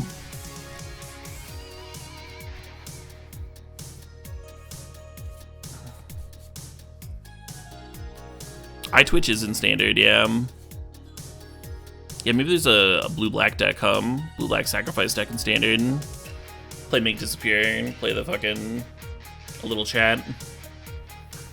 Obscura Initiate, 2 and a blue, Bird Citizen. Flying, you can gain lifelink until end of turn. Oh, that's good. Yeah, 3 mana for a 2/2 flyer would be kind of meh, but being able to gain flying. And the hybrid being white and black, it's like 1 in white or black for the lifelink ability. Yeah, reasonable card. Can help you win the race. An offer you can't refuse. 1 blue, instant. Counter target non-creature spell its controller creates 2 treasure tokens. So in sealed, in the average sealed format, countering your opponent's like late game bomb and giving them a couple treasure is not a big deal at all, because the game goes so long that people's mana just gets fixed at a certain point. And this would just be like a reasonable counter spell. You could play your bomb and then protect it from even efficient removal spells with this.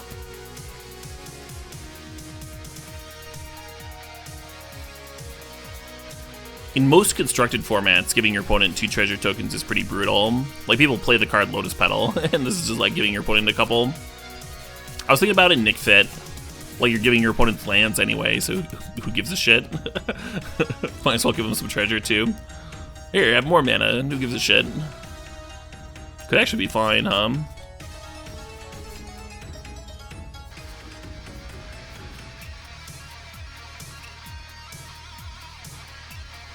Good with Karn. Ooh, I like that, yeah. Karn just turns off the treasure anyway. You think it's worse than Swansong? I'm not sure about that. I think it depends on the deck. I think it depends on the deck you're playing.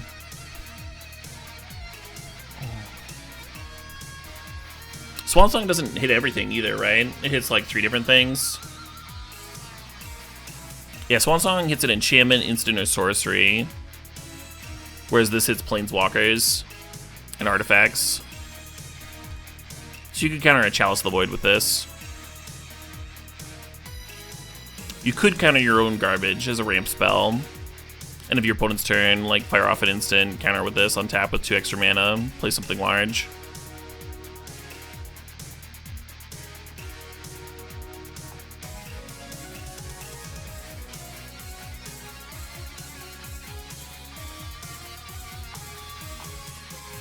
I guess if you're using this to counter a one of those 0 mana cantrips, Mishra's Bauble or whatever. In Modern, play Mishra's Bauble, counter with this, just like make 2 treasure. 2 Strike It Riches on turn 1. Fucking busted.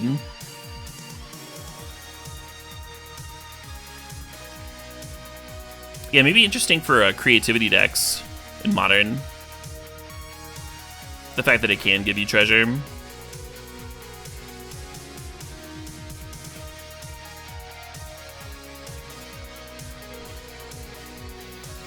Would it be a good combo counter? An offer you can't refuse? I'm not sure. In combo, it's probably worse than like Flusterstorm or something, because you don't really care about your opponent having planeswalkers. And giving your opponent treasure could very well matter with combo, right? Like they can now play a counter spell that they couldn't play otherwise in their counter battle. If you and the opponent have like this stack of counters, right? Everyone's playing like a bunch of Flusterstorms and Rebs and shit. Giving them extra mana could be pretty deadly.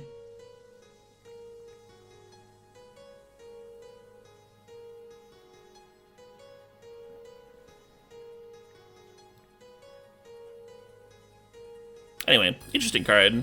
Might do nothing, might show up, we'll see. Out of the way, 3 and a blue instant. The spell costs 2 less to cast if it targets a green permanent. Return target non-land permanent with opponent's controls to its owner's hand, draw a card. Yeah, it might just be like a random sideboard card. 2 mana for a Kicked into the Royal is like a really good rate. And 4 mana is fine. It's just into the Royal, right?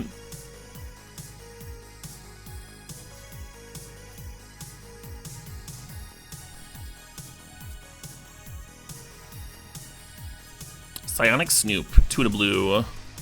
Flash when it enters the battlefield, it connives. It's an 0/3. What an odd little card. For whatever reason, this card excites me less than the other connive cards. Like, there's a fucking 4 mana 2/3. Yeah, there's a 4 mana 2/3 flyer. And for 1 less mana, you're like losing flying and 2 power. It seems like a big deal.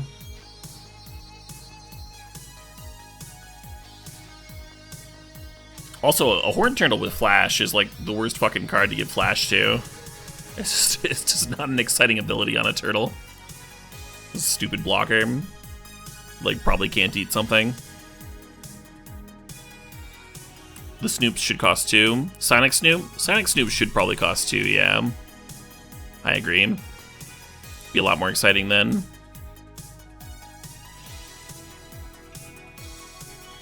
Filler for sure, yeah. Alright, Psychic Pickpocket. 4 and a blue. Creature Cephalid Rogue. 3/2. When it enters the battlefield, it connives. When it connives this way, return up to 1 target non-land permanent to its owner's hand. Oh, this card fucking rules. Yeah, so Mana War is like a good limited card. And then 4 mana for like a 3/2 Mana War is something we've also had. And that's also a good limited card. And 5 mana for a Mana War would be like a little expensive. Good in some limited formats. But you're throwing a loot on it. So it rules. It's not just a Mana War. Yeah, draft the crap out of that one. Not a constructed card. 5 mana is too much, but you know.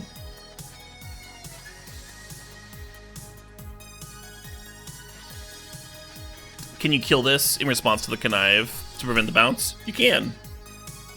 Because it says when it connives this way, so that's like another trigger. So if it's not in play, then that won't trigger.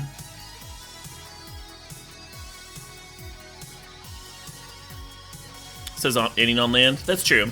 It's a good thing to keep in mind. You can bounce like an opponent's pacifism on your creature and get to attack with it that turn or something like that. In limited.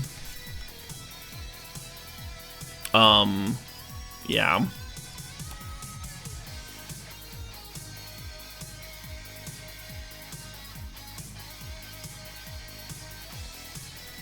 Incorrect.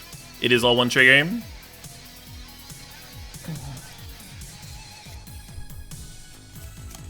Okay. I'm open to being wrong. You think it does still bounce, even if they kill it in response? That'd be more fitting with, like, Wizards' design philosophy as of late, huh?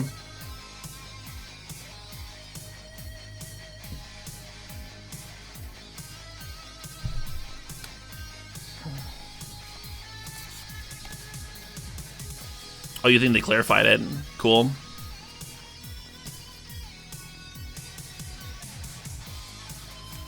BFC doesn't think it bounces? Well, I'm glad it's not just me. Loot repeatedly if you bounce itself. That is kind of cute. Not good, but cute.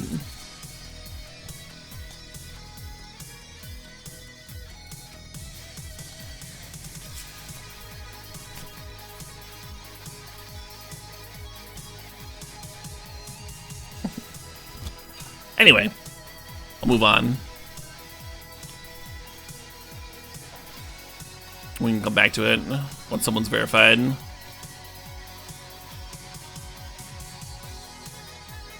Oh, it sounds like people are confirming now.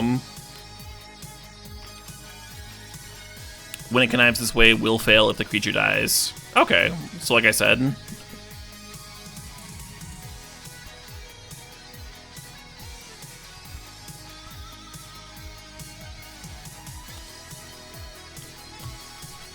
Chat doubted. Chat doubted, but I was right the whole time. It does not loot if you kill it in response. Or, I mean, it loots if you kill it in response, but you're not going to get to bounce something. if they kill in response.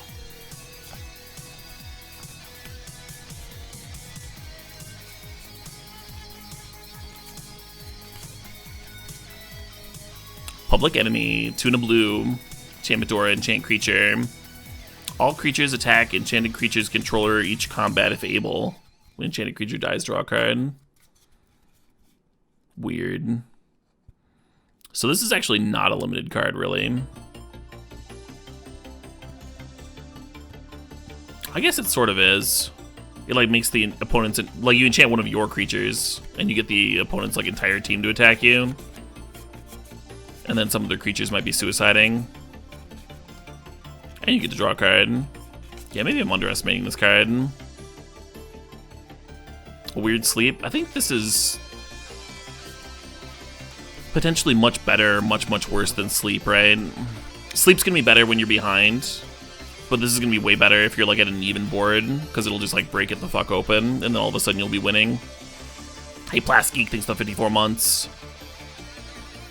Exactly, yeah, Diliani. If you have a big board, this could be Plague Wind.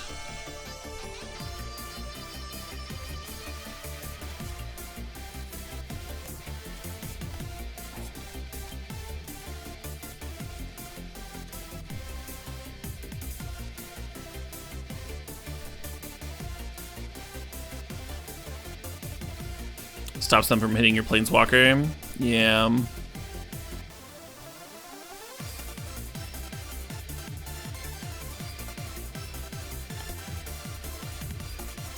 I don't think this is going to be a constructed card, though. Public Enemy. Seems like a casual multiplayer card. Or to break up open limited board stalls.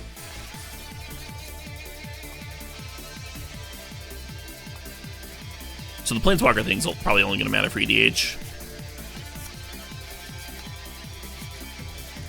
Reservoir Kraken, 2 blue, creature Kraken, Trample Ward 2 for a 6/6.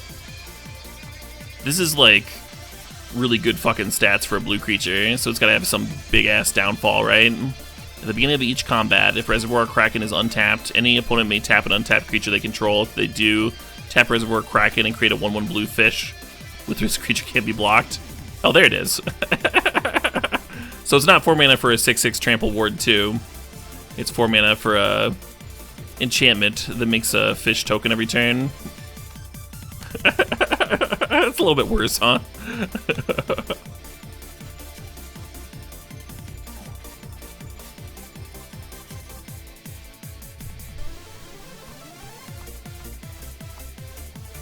Taps their creatures? Yeah, but you're tapping the shittiest creature. Clackbridge Troll? Yeah, it's somewhere in between Desecration Demon and Clackbridge Troll. I think this is worse than Desecration Demon by a lot. But maybe like a little bit better than the Troll. Makes a 1/1 every turn. Yeah, that's still 4 mana. Bitter Blossom that gains 1 life instead of losing. Well, Bitter Blossom costs 2 mana. And doesn't die to creature removal spells. It's like kind of a big part of Bitter Blossom.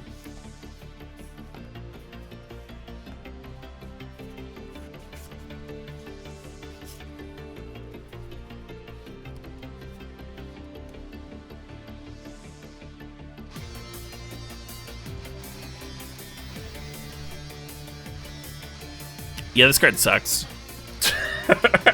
I'm sure I'll still play it at some points. I love the flavor of it.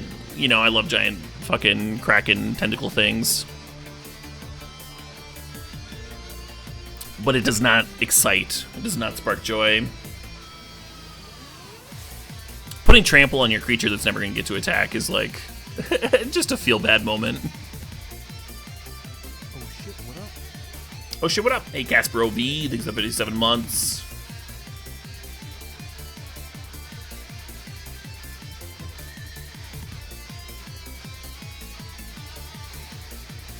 Yeah, they might have this might as well have saved the ink on the trample. It's just misleading.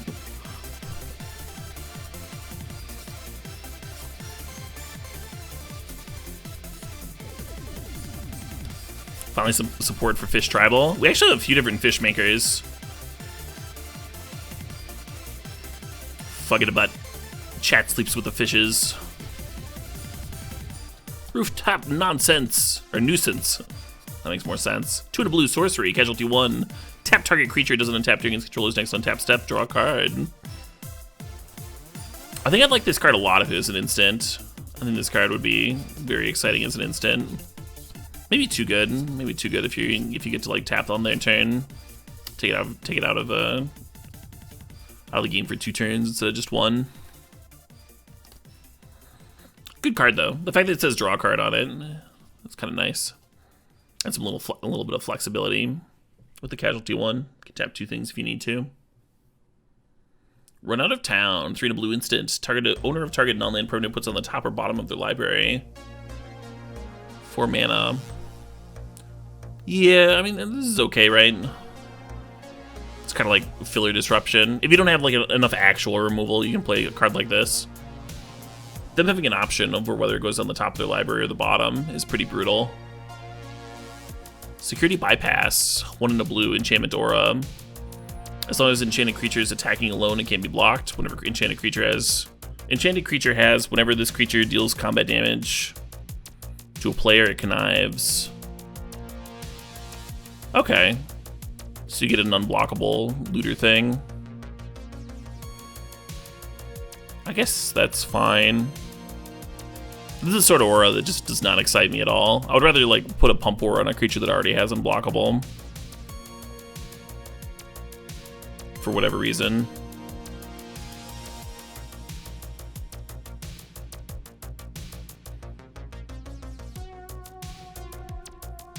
The art's kind of cool. Limited bomb? I would not consider this a limited bomb, no. Because what you're doing is you're like loading up a creature. It's the issue with all auras in limited. It's like all of a sudden if you answer this creature, now you get a 2-for-1. And the on-hit ability is not card advantage. It like slowly grows the creature and like gives you filtering, but it's not card advantage. And the creature has to attack alone, right? So it's like not gonna be good on all limited board states.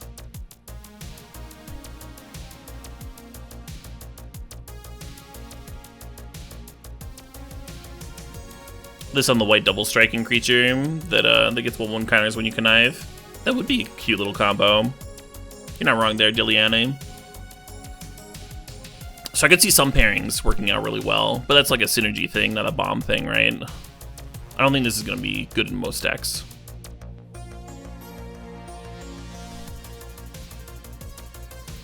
Sewer Crocodile. That was my nickname in college.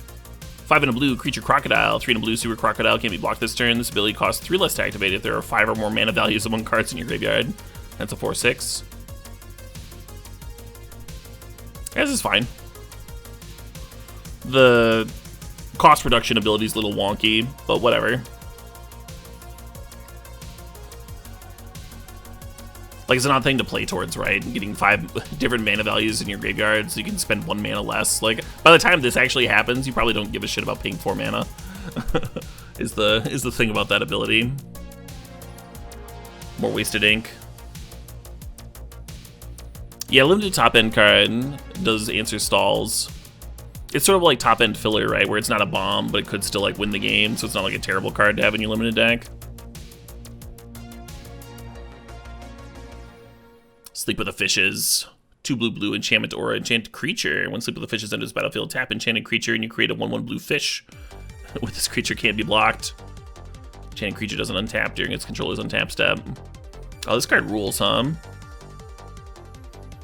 Yeah, 4 mana as like a sorcery speed aura enchantment to just like tap your opponent's creature to take it out of commission would be kind of a bad removal spell. But getting a fish on top of it is awesome.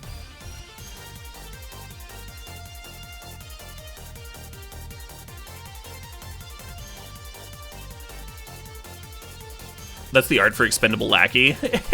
Amazing. Chupacabra. Yes! Exactly. It's a blue Chupacabra. And, yeah, 1/1 unblockable. That's probably about the same as a 2/2, huh? Not as good as Chupacabra, because an aura isn't as good as just, like, killing something. They can potentially, like, bounce the creature back to their hand or whatever. Oh shit, what up? So I don't think it's going to see constructed play, like Chupacabra obviously did. Maybe if you had some enchantment synergies. Hey, Dragonheart91, thanks for the sub, thanks for 59 months. A Blupacabra. Better in a world of shield tokens. Oh, that's true. Yeah, Chupacabra just like running into shield tokens, whereas this can just ignore them. That's kind of nice. It's a good thing to point out.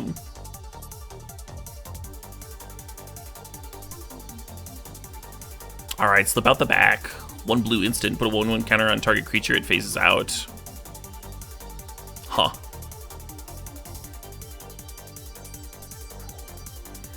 So I guess you can like phase out your opponent's like giant blocker to get in if you're the aggro deck, or you can use this to brick removal. Phasing doesn't ditch auras, right? If you top deck slip out the back, you can't use this to like get a opposing aura off your creature. Phyrexian Dreadnought, make Dreadnought a 13/13. Finally we have something that can combine with Phyrexian Dreadnought.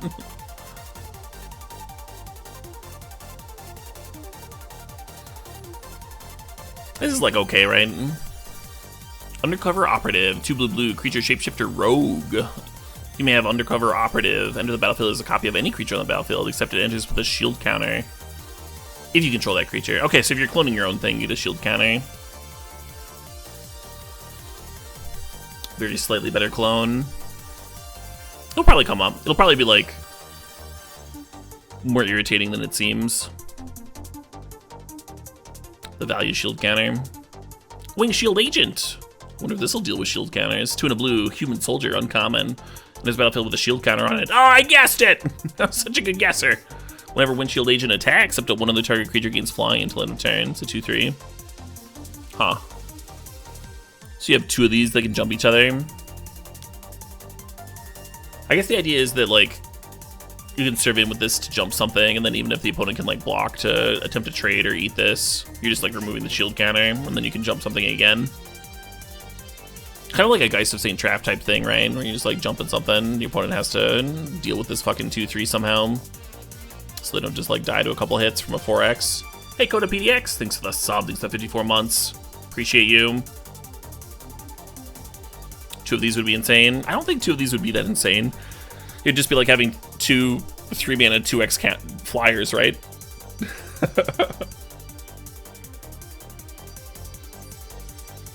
You wish it was a 3/2 instead? Yeah, I kind of do as well.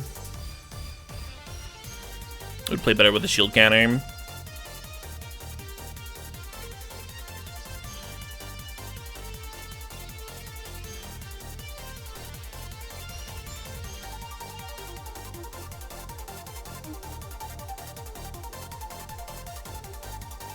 If you double block a shield creature, it just loses its shield counter but doesn't die.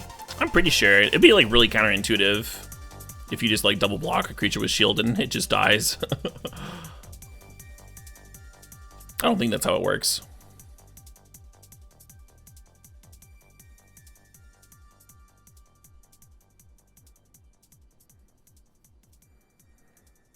Richest Lion is saying that that's how it works. If both blockers could kill it, then it dies.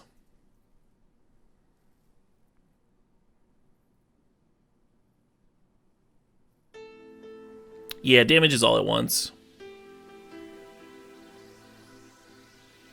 But it's 2 different sources of damage. Yeah, obviously if you have first strike, then the first strike would remove the counter, and then regular damage would kill it. That's different though. I think that's different than what's being suggested or asked. The whole set is out now, yeah, Buck Mason. That's why I'm doing my set review.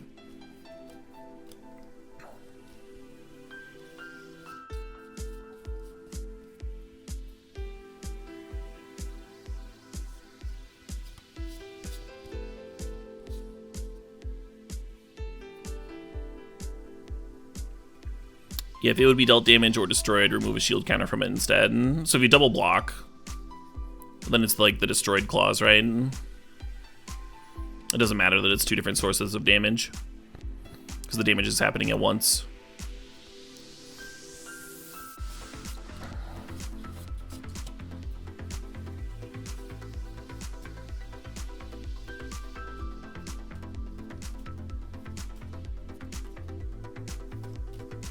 Or the damage happening all at once. Either way.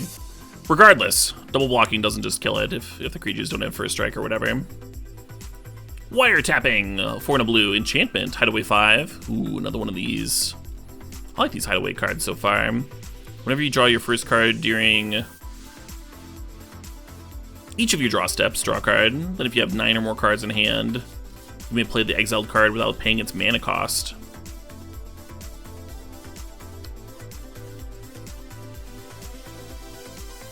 So you're drawing 2 per turn, so this is like a blue Honden. Then if you have 9 or more cards in hand, that's like kind of hard. You need to start your turn with 7. So you're mostly playing this as a blue Honden, I guess. Probably not a constructed card. The white card interested me for constructed, but I don't think wiretapping is interesting me for constructed. Just a casual card, and then in limited, you can play this just to draw 2 cards a turn. That's totally fine. Blue Honden was good, right? Honden of seeing the top 5 cards? Yeah, right? Yeah, maybe you exile like a bad card with this one, so you don't like thin a good card out of your limited deck. You might actually like need to draw that good card once you get to the end of your deck. And then Witness Protection, 1 blue enchantment or enchant creature. Enchanted creature loses all abilities and is a green and white citizen creature token with base power and toughness 1/1 named Legitimate Business Person. Legitimate Business Person was apparently like just the funny name they were using in testing, and then it got proposed seriously as a lark, and they ran with it. It was pretty great.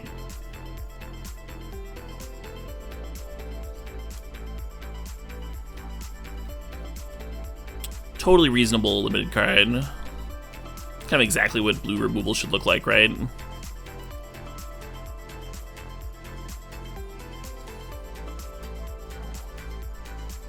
Something about this card is like 1/1s are still useful because they can still like sack to your connive and stuff. So it's not as good as an actual removal spell, but it does only cost 1 blue. And that's really nice because you're gonna be able to double spell with this really easily. Nice way to answer giant green creatures and things of that ilk that you wouldn't otherwise. Your opponent plays that unkillable 6-drop Mythic Angel, and you're like, it's a 1/1. A little 1/1 now. Anyway. I should say, with Witness Protection, sometimes those cards show up in Standard as like sideboard cards for blue tempo decks. But probably not good enough outside of Standard. And that's a sometimes, right? That's a sometimes for sure. But 1 mana is the right cost.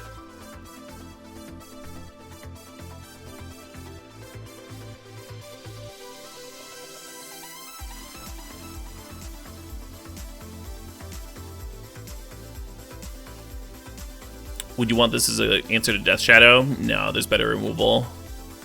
There's better removal in Constructed.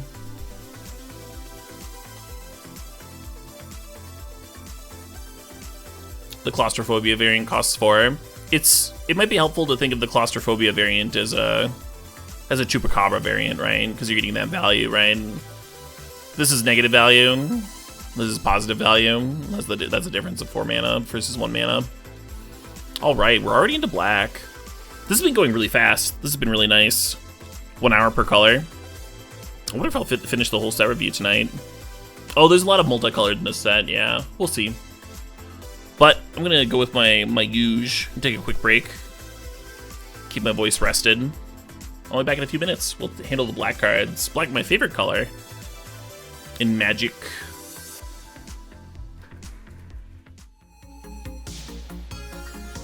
Still 20 seconds of the ad remaining. Well, that means I can talk to you folks about Mox Roasters, the coffee store that sponsors the stream, helping keep me caffeinated, sponsoring the stream, sponsoring my caffeine addiction.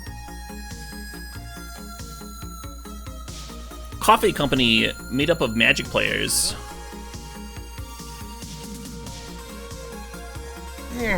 Selling artisanal roasted coffee beans, as well as ways of preparing said beans, And you can even order pre-ground coffee from them if you like.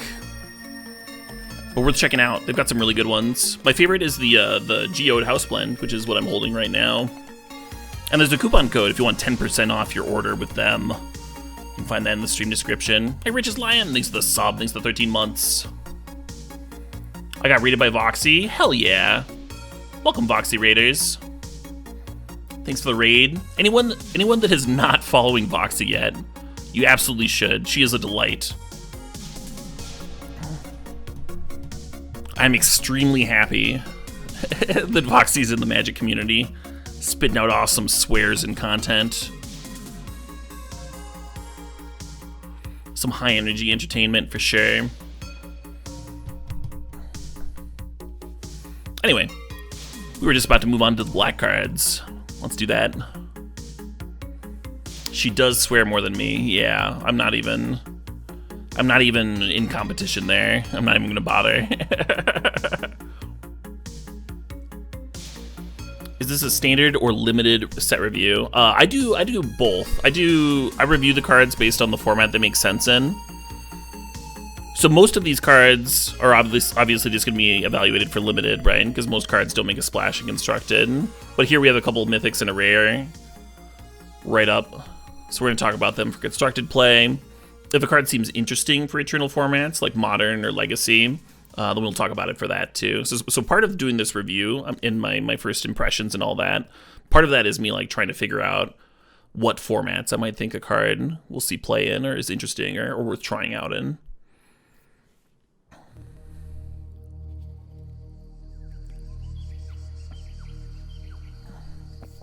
Anyway, Angel of Suffering, 3 black, creature Nightmare Angel flying. If damage would be dealt to you, prevent that damage and mill twice that many cards. 5/3. Oh wow. So this card is real interesting and constructed as a sideboard card against aggro. Because you're just like not taking damage, right? So if you're playing against red aggro, they're gonna have to deal you like a lot of deck damage to mill you out. They kind of have to kill the Angel of Suffering first, right? But in limited, in limited, especially like a long, complex limited game, you might prefer to take damage than get milled.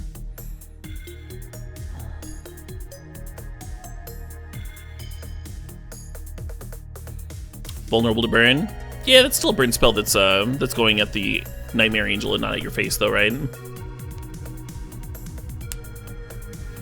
But you're right, maybe that makes it not a sideboard card for red aggro specifically. But aggro in general. Like a green Stompy deck wouldn't be able to answer this and would kind of just lose, right? Just lose on the spot. In Cube, I suppose a Crater Hoof, they could just deck you. That's Cube, though.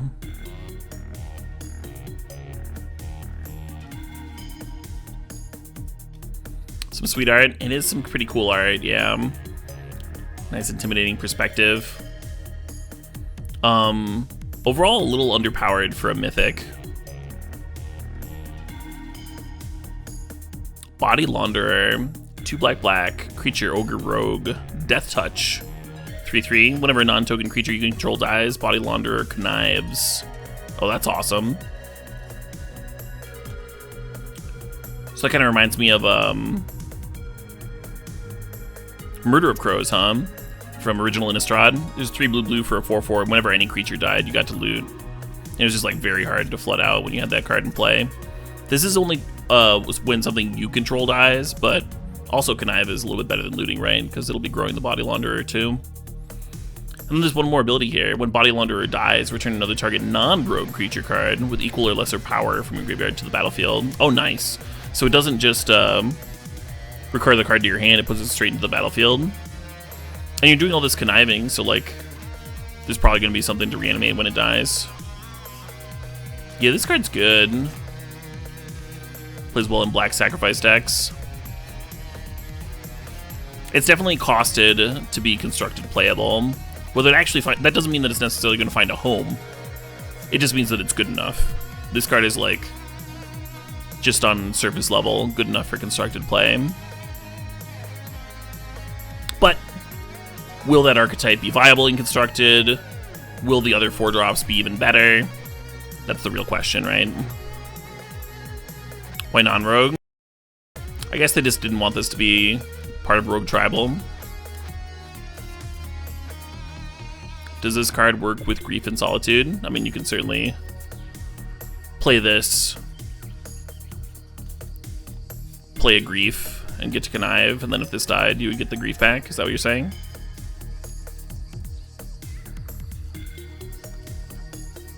Oh, it says non-rogue, so you can't loop 2 of them. Yeah, that's a good reason.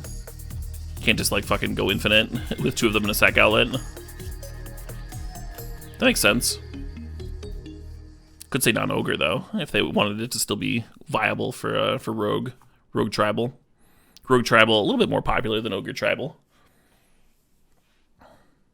I set my coffee down in front of my screen, so I gotta move it so I can read Cemetery Tampering.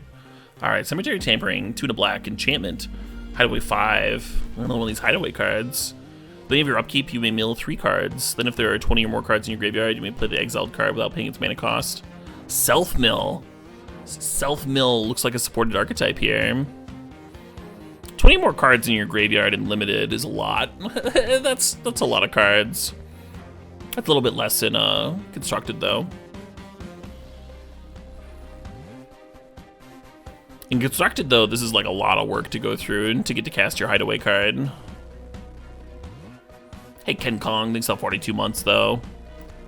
It's all ogre now. Shrek, yeah.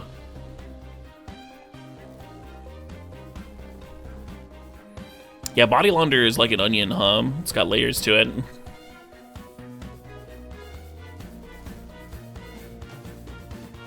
It's a May ability, so you won't mill out from it. I mean, you're trying to get to 20 cards. Getting to 20 cards in limited, you've already kind of milled out from it. 20 cards is a lot in limited. That's half your deck. And then you've got all your cards in play and in your hand, right? So you're gonna have like, what, 8 cards left in your library? 7 cards left by the time Cemetery Tampering triggers. Self-mill cards like Cemetery Tampering, you almost want to consider, I guess it only costs 3. You almost want to consider it in decks that go above 40 cards. I think it starts to become interesting when your deck is like 45, 50 cards. But the condition to actually play the card for free is a little rough if you only have 40. You just don't have that many cards left.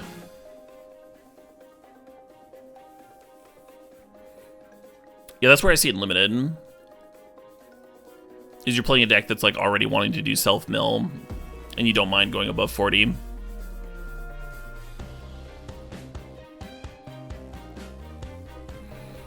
Not an archetype you're going to be drafting often, but every once in a while, huh? Alright. Next thing. Corrupt Court Official, 1 in a black, 1/1. When it enters the battlefield, target opponent discards a card. Usually better in limited than it looks, especially if you can like recur them and stuff. In this format, this is a 2-mana card that gets you immediate value, right? The opponent discards a card, and then it's a 1/1 body to sack to Connive, which is a pretty important.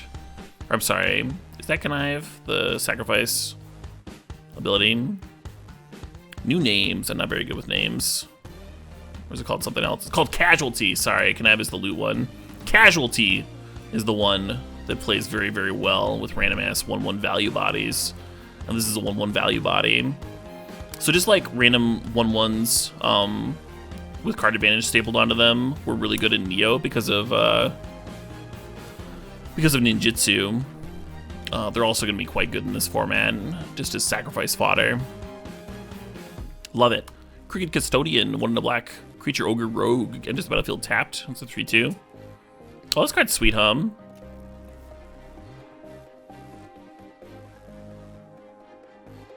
This card would have seen like a ton of play back in the day in like constructed, if you go back far enough. 2 mana for a 3/2, enters the battlefield tapped.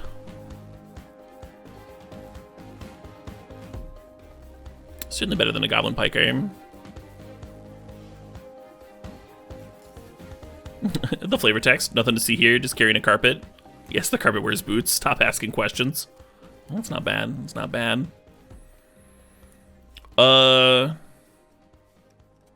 Yeah, wow. How about Cut of the Prophets, hum? Donato Giancola.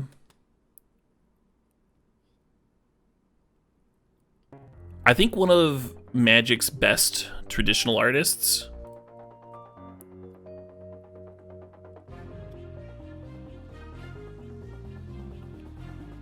And I don't think that's like too controversial to say.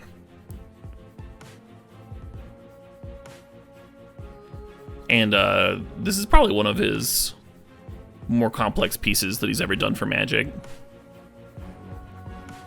Like, look at the skin under the arm that's being held down there. You can see the skin like bulging between the fingers, showing the amount of force that's being applied to that arm. The person's expression, the amount of like pain that's there. Hands are like really difficult to paint in this level of like detail as well. And there's a fuck ton of hands in this image. And they're all doing like interesting things. And then the body is getting like cut up in this grotesque way. And then even though you don't see the faces of the people holding the body down, you can tell like how callous it is just from like the action that's happening. You almost get like the absence of emotion just from like what the hands are doing. And then yeah, pulling out those gold bars. And then all of that like human skin, muscle, barbaric acts going on above this like beautiful textured floor. Yeah, you're almost getting like a short story and just a still image there. Anyway, let's talk about the card. Go to the Prophets. X black sorcery, casualty 3. As you cast the spell, you may sacrifice a creature with power 3 or less. When you draw X cards, you lose X life. That's kind of hot. So if you sack a 3-powered creature for 4 mana, you're drawing 4 cards. You just like Tidings on turn 4. As long as you don't mind sacking a 3X. Yeah, this is a limited bomb, just because you can draw like a shitload of cards pretty easily. Even if you're not sacking a casualty, it's like pretty easy to draw a shitload of cards. And then it's costed such to be interesting for constructed play, I think. And constructed, obviously you're building your deck too, so you can, you know, have 3-powered cards that you don't mind sacrificing or actively want to sacrifice. Are they putting the bars in or taking them out? I believe they are taking them out. You can see the on the left, that looks like a cutting device. So it's like slicing the person's skin. And then the device on the right is then like pulling them out. See? 5 mana drawing 6. Yeah, hard to beat drawing 6 cards, huh?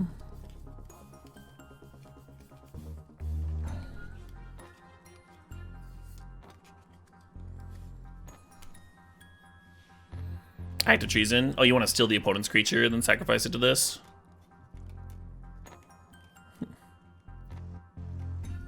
A welder's torch? So you think the line is going in this direction to like fix the fix the cut? I don't know about that. I think you would see, you know, marks from the welding, right? Anyway. 6 is a lot of life. Yep. But you have a lot of control over it, right? You don't have to play it for 6 if your life is in jeopardy.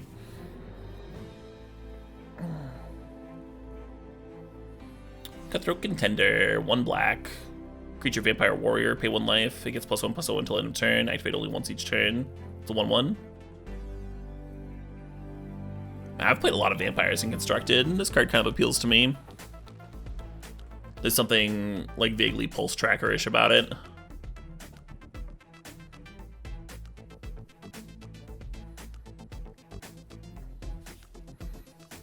Black aggro creatures don't have to be that good. They don't have to be that good. If it's 1 mana and it hits for 2, it could be interesting for some shells. Certainly not as good as like the rare zombies that recur and stuff. But sometimes you don't have access to those, right? Sometimes your black aggro deck needs a 1-drop, any 1-drop at all. In limited, this is probably pretty dog shit for the majority of decks. You're gonna need a real specific deck before a 1 mana anything is any good. Although I guess, you know, if you just want sacrifice fodder, maybe it's okay. Alright, deal gone bad. 3 to black instant. Target creature gets -3/-3 until end of turn. Target player mills 3 cards. Sure.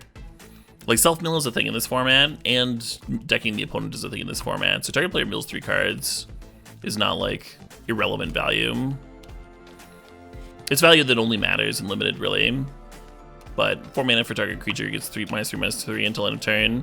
It's, like, not the worst fillerish removal anyway. Even though -3/-3 doesn't kill everything, you can still use this as a combat trick, right?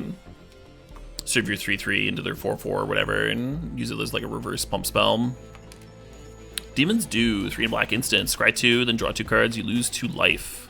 Sure, instant 2. It's odd, but this is like better than the blue 4 mana draw card, right? Which is just an inspiration that lets you look at the top card of both players' libraries. This one you have to lose 2 life, but you also get to scry 2 first before drawing your 2 cards. This is so much better. Read the Bones, yeah, but 1 more mana in instant. Certainly worse than Read the Bones.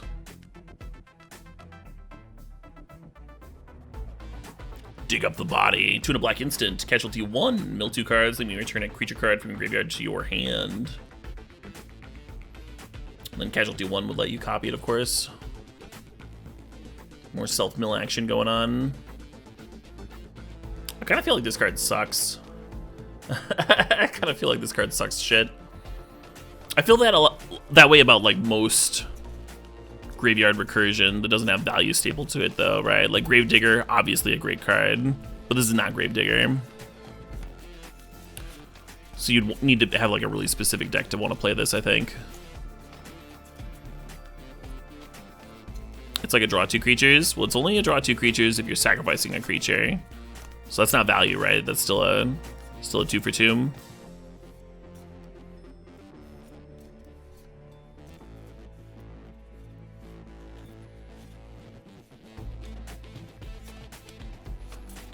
Correct. Like all creature recursion, it is interesting or nice in a grind. I get it. I get that aspect of it. But I would still probably just like rather have a creature, right? Rather than like recur something in a grind, just like have another thing. Ideally. Obviously, if you're recurring your best card, like a sealed bomb, and it's like hard for you to win without sticking said sealed bomb, then that's something that you'll play. But you play it in that case not because Dig Up the Body is this like inherently good card. You play it because you need to. And you would rather have something that didn't suck. But it's what you've got. Duskmangler, 5 black creature horror. Has an additional cost to cast the spell, sack a creature, discard a card, or pay 4 life. It's a lot of different bad things you could do. When it enters the battlefield, each opponent sacrifices a creature, discards a card, and loses 4 life. Ooh. So all the bad things happen to the opponent. This seems like a really fun card to loop with like Recurring Nightmare or something, It's each opponent too. Alright, I'm gonna play some EDH. This shitty uncommon has sold me.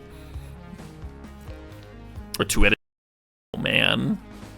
Two-headed giant. Archon of Cruelty at home. Basically. Is Archon of Cruelty each player?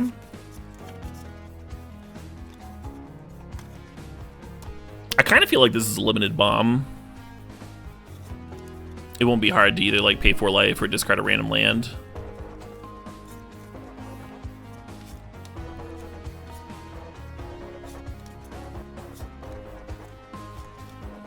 Yeah, Archon of Cruelty is target opponent.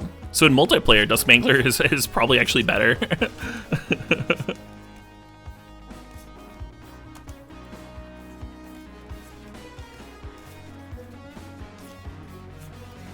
Good reanimation target. Yeah. And there's probably like some reanimation in the limited format too. There's a lot of self-mill. This card might just be like nutty. The speed of the format matters if you're trying to cast it for 7, but if you're trying to cheat it out, then it matters way less, right?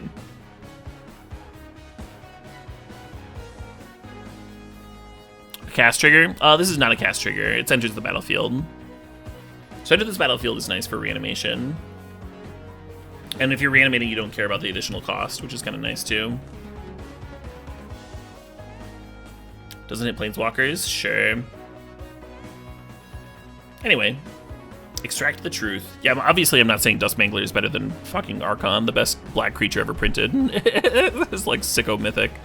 It's this shit are uncommon. We're just talking about the, we're just comparing the two because, you know, they have comparable abilities. That first trigger anyway. Extract the truth. 1 in a black sorcery. Choose one. Target opponent reveals their hand. You may choose a creature, enchantment, or planeswalker card from it. The player discards the card. Or target opponent sacrifices an enchantment. Weird. Weird little card. It's interesting how like every single set has a enchantment edict in black now. It's like the 2 people on Magic Twitter that got mad about black being able to answer enchantments now. It's like Wizards like thought that those people were hilarious and they're just like trolling them with every set now.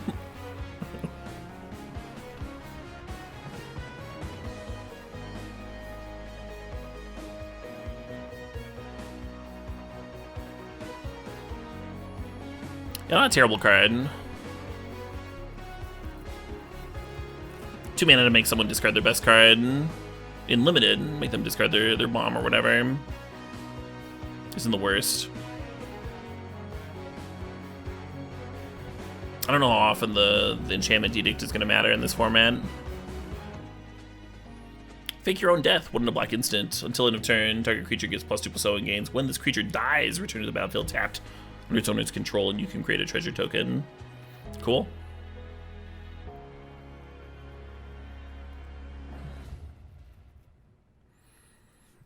Yeah, just a trick, just a trick, just for limited. It's fine, but like not that good. I think you get a treasure, a little bit of additional value. Girder Goons, 4 black Orgel Warrior. When it dies, you get a tap 2/2 black rogue creature token, and you can blitz this. I think this is our first time running into blitz in this set review. Basically, blitz is if you cast a spell for its blitz cost, it gains haste, and when this creature dies, draw a card. Second at the beginning of the next end step. So this card kind of rules. Not good enough for constructed play, but 4 mana, deal the opponent 4 damage, draw a card, make it 2/2. Totally fine, totally reasonable. And then 5 mana for a 4/4 that makes it 2/2 when it dies. Also reasonable, Yeah, solid card is solid. The only thing holding this card back is that you can only have so many 5-drops in your deck. But even then, if you have like 2 of these in your hand, you can blitz 1 on 4, then play the other on 5, and the 4-drop's gonna like cantrip and help you hit your 5-drop. Kind of nice. So without the blitz ability, I would only want like 1 or 2 of these in a deck, but with the blitz ability, I think 3 is fine. Graveyard Shift, 4 and a black sorcery. This spell has flash as long as there are 5 or more mana values among cards in your graveyard. Return target creature from your graveyard to the battlefield. Oh, that's that reanimation card. We're talking about the Dustmangler. Alright, folks, we have a payoff for self-mill. Shitty reanimator. Love it.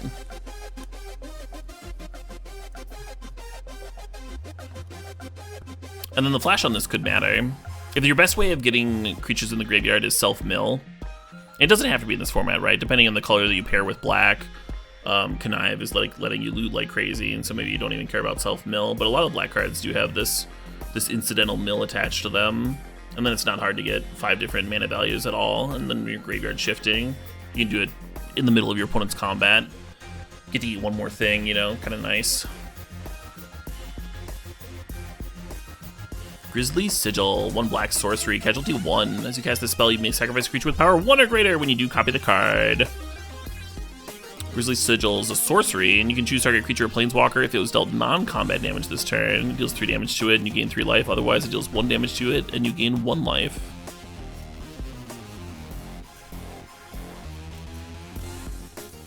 Huh. So if you casualty this at your opponent, you're dealing them 4 damage, right? Oh, you can't do it to an opponent. It's creature or planeswalker. It's probably a good thing, actually, that this is creature or planeswalker, or it'd be like a pretty nutty burn spell. Like hit them with a Goblin Guide, fire a bolt at their face, play Grizzly Sigil, Grizzly sack the Goblin Guide, deal another 6 damage.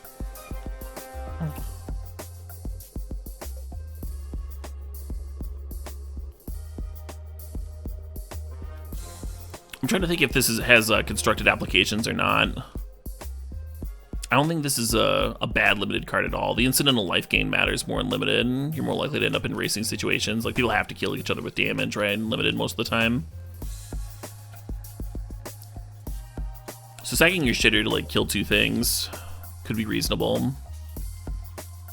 I think a lot of the times, though, you're gonna be sacking a shitter just to, like, deal 4 damage to something. So it's really going to depend on how much sacrifice fodder your deck has, I think. Whether this deck is playable in limited, or whether this card's playable or good in limited.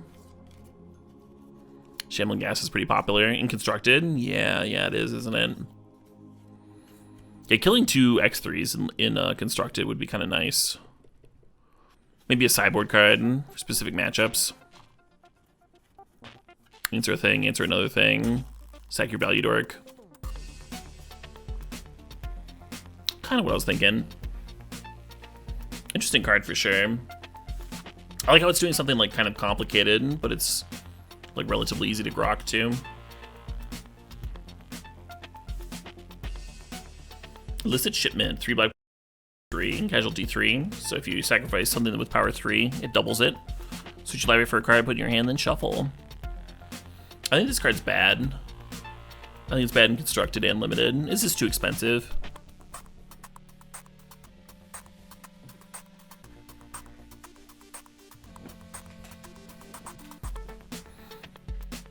The format where this is best is sealed, because sealed is usually a little bit slower than draft. And then you can go like find your bomb or whatever. But in sealed, I would much rather just have a draw spell, because this card is air in and of itself, and then you're like pulling the 1 bomb out of your deck. The bomb dies. You just like don't have that much going on. Whereas draw spells can help you hit your land drops or draw through land gluts. Get to multiple pieces of gas faster.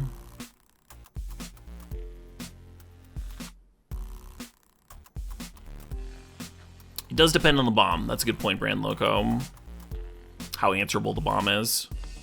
And your sealed pool, right? Like if your sealed deck is like unable to win a game if you don't play a card. If you don't play a card in particular, then maybe the shipment gets a lot better. Make sure that card's not in your last like 5 cards of your library or whatever. But point being, you should be playing this card in those like specific niche cases. It's not a card that you're like always looking to play in limited. Alright, Incriminate, 1 in the black, sorcery. Choose 2 target creatures controlled by the same player. That player sacrifices 1 of them. So early on, this is a terrible edict.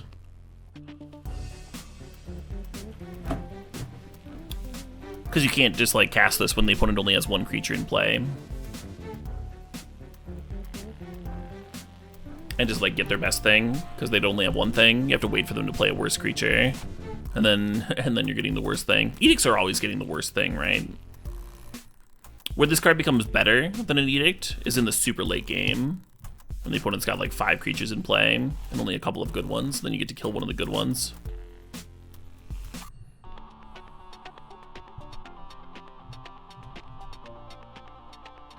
Overall, I'm not keen on giving the opponent choices,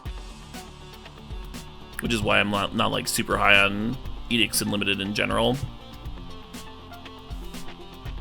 I'm not sure if this one's better than average or worse than average, because it's like better and worse at different points in the game. The card does not excite me though.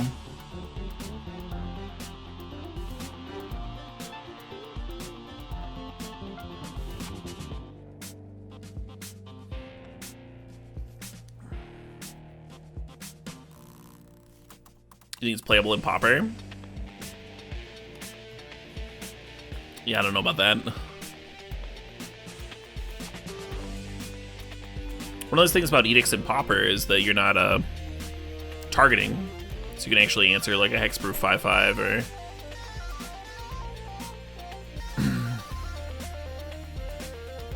a pro single colored spell or something. And this like just doesn't do that because it's targeting the creatures. Yeah, I don't think it's Pauper playable.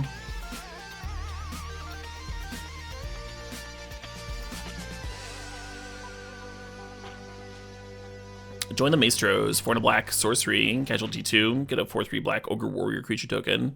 Oh, this card's good, huh? Sack your Goblin Piker and get 2 4/3 for 5 mana. I think this card's really good. Obviously, it's not going to fit in every deck. Not every deck's going to have a random 2x that it wants to sack, but the floor is that you're spending 5 mana and getting a 4/3, which is bad, but it's not so bad to make this a bad card.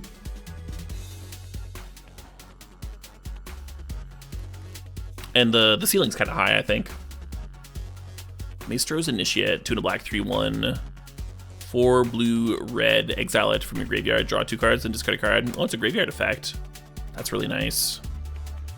Real nice, This is some of that perfect sack fodder for the casualty 3 cards.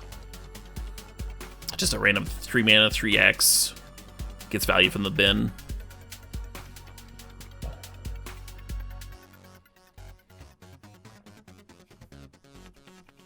Self-mill fodder. Yeah, that's true. Yeah, self-mill is a thing in this format. Midnight Assassin, 3 mana for a 1/1 flying death touch. Or 1/2 flying death touch, my apologies. Yeah, this card's kind of bad. Stinkweed Imp without the dredge. But it's not the worst. Death touch is usually a little bit better and limited than it looks. This can actually answer your opponent's big flyers. Not thrilled, but, you know, it's not the worst filler. Murder's pretty great. Nice reprint. Top tier removal spell. Maybe a little bit worse in a format with a bunch of shields, but still. Nightcrawler, 1 black, creature human warrior. When it enters the battlefield, creatures your opponent control get -1/-1 until end of turn. Oh, that's sweet. And then it's got Blitz. So you can, like, if you don't want a 2/2, you can play this for 3 mana and get to draw a card while you're shrinking the opponent's stuff. Yeah, I like the versatility on this thing.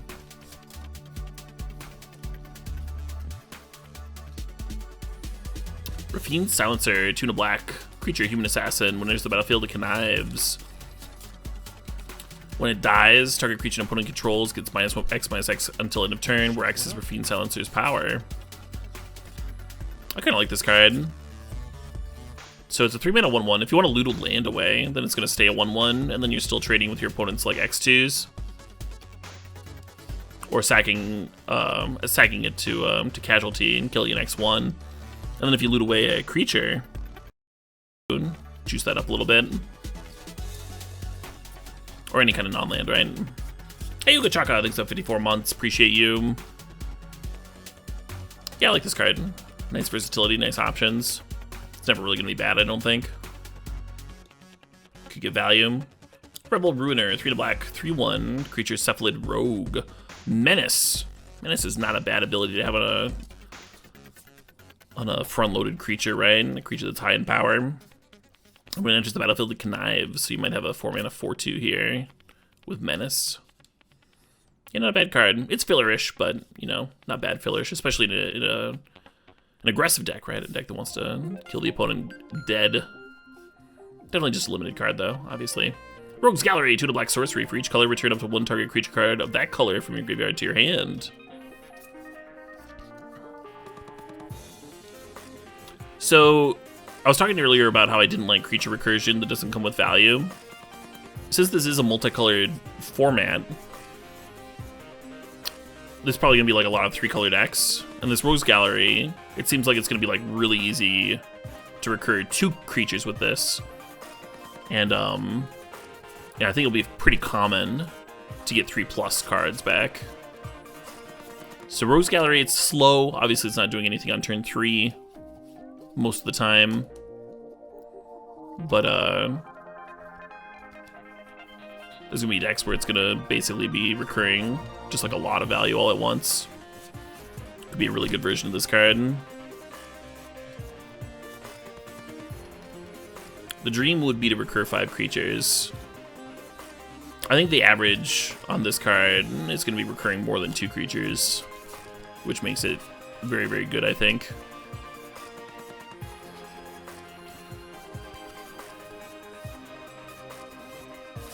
Incorrect. Awesome in a box.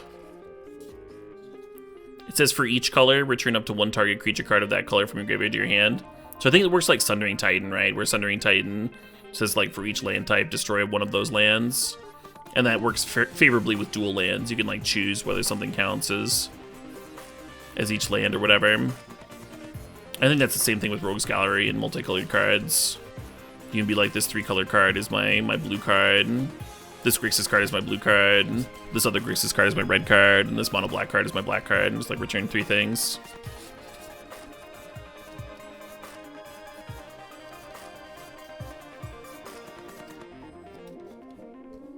Yeah, sweet stuff.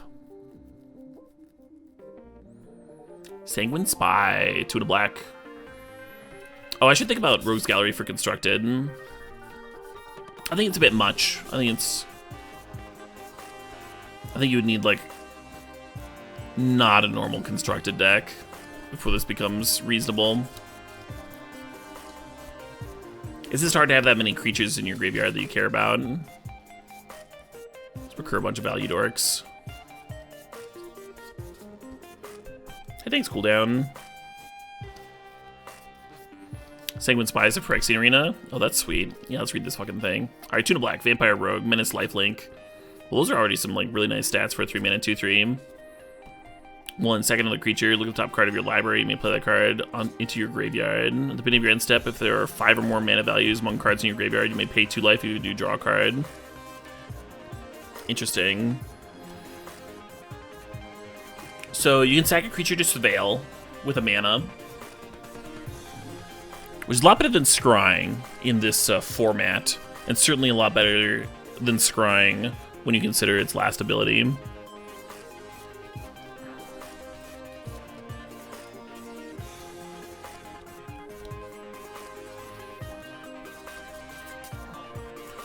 So I have a soft spot for janky black aggressive decks in older formats, and this is like almost exciting, right? Like it does a few things correct that make me excited.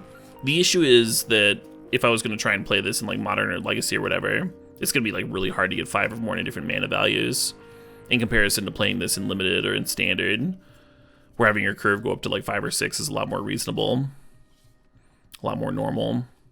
Whereas like Modern or Legacy, if you're playing a black aggro deck, you probably want your curve to stop at 3 or 4. And then there's just like aren't 5 or more mana values in your whole deck. Maybe Phyrexian mana or split cards or something could help with that, but probably not worth. The card is good though, you know, it's got like a lot of good abilities. It's clearly like costed for constructed. It's just gonna be a standard card, I think. Evokers count? Yeah. So like Grief and Shriekmaw.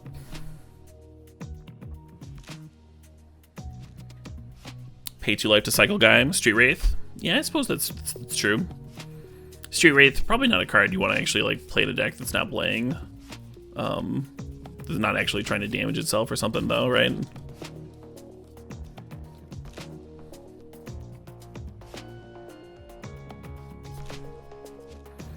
If your curve just gets to 4, it's possible. Oh, that's true. Yeah, because lands are 0. Yeah. And then maybe play like 1 5-drop in your whole deck just to make it easier.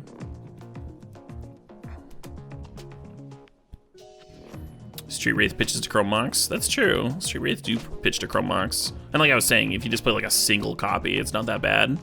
You don't have the issue of like getting multiple in your openers. It's a little weird. It looks a little weird, but whatever. Cool. Well, talking to chat has made me a little bit more excited to try this in older formats.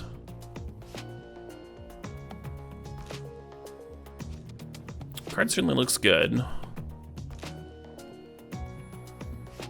Shadow or of Mortality. 13 black. Creature avatar. Oh yeah, people were saying that in Momir, if you go to 15 now. So in Momir, when you get to 15, which happens sometimes if you have like mana doublers or something, then you can get either an Autochthon Worm or an Emerald Aeon Storm. And so it's like kind of a fun mini game if you have like a ridiculous Momir game where people have piles of mana to see if like you can hit for Emerald Aeon Storm, or if you're just gonna get a pile of Autochthon Worms. I've had 3 Autochthon Worms in play before. Now Shadow of Mortality means that you're gonna have a 1 in 3 chance of getting Emrakul. It's not even a 50-50 anymore. Kind of funny. This art's sweet. I love that. Really interesting art concept. I heard this is Cynthia's last set, right? Before she's passing the mantle. She was the art director for like a long time now, and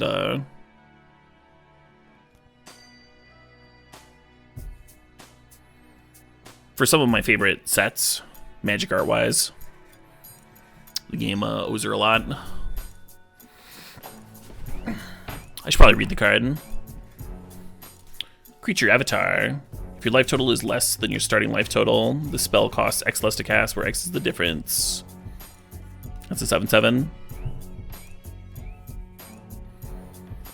So if you're at 10, then this costs 5 mana. If you're at 7, it costs 2 mana.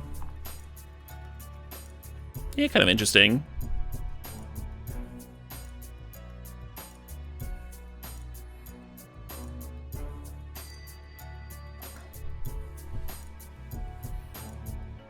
Black is there to make it not fucked up. Also, that costs 2 instead of 1. Yeah. I mean, it's still worse than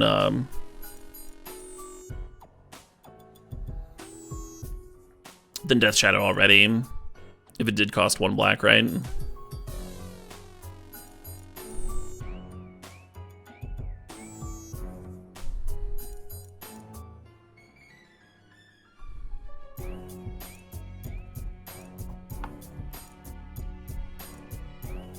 Probably not quite good enough, but who knows? Is it better than the newer 2-mana Shadow? That newer 2-mana Shadow has been fine. Might be similar.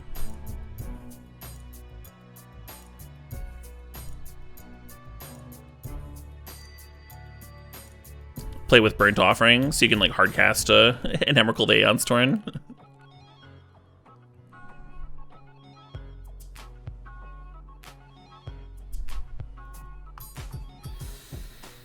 Yeah, interesting card, but probably not quite good enough. Shakedown Heavy, 2 and a black, creature ogre warrior. Castable 15 for Calibrated Blast, sure. Yeah, the modern Calibrated Blast deck, as good as that deck is, now it has like one more thing. Anyway, Shakedown Heavy, 2 and a black, creature ogre warrior, menace. It's a 6/4. 3 mana for a 6/4 menace. What a good card. Moving on. No, I should probably read the rest.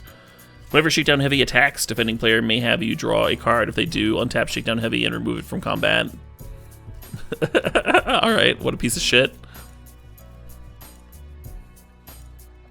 Depending on the downside, Dark Ritualing out a fucking 3 mana 6/4 menace could be like kind of interesting, but this is just so much worse than just, you know, playing a Phyrexian Arena, right? Giving your opponent the option. Great blocker. Yeah, you've got a great blocker here. It is no Rotting Regisaur, exactly. I was hoping for another Rotting Regisaur.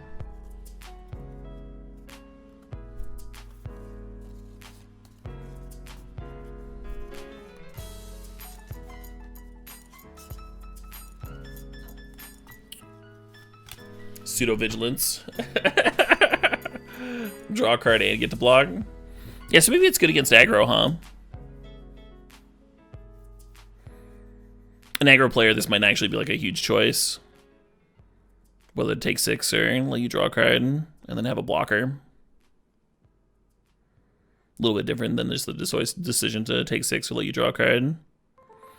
Yeah, this could be like just your aggro beater, your card that like beats aggro in your black deck. And then when you play it against control, it sucks that they can just fog it, but it's also not dead against control. Like drawing 2 is good against control too. Maybe I'm underrating this card.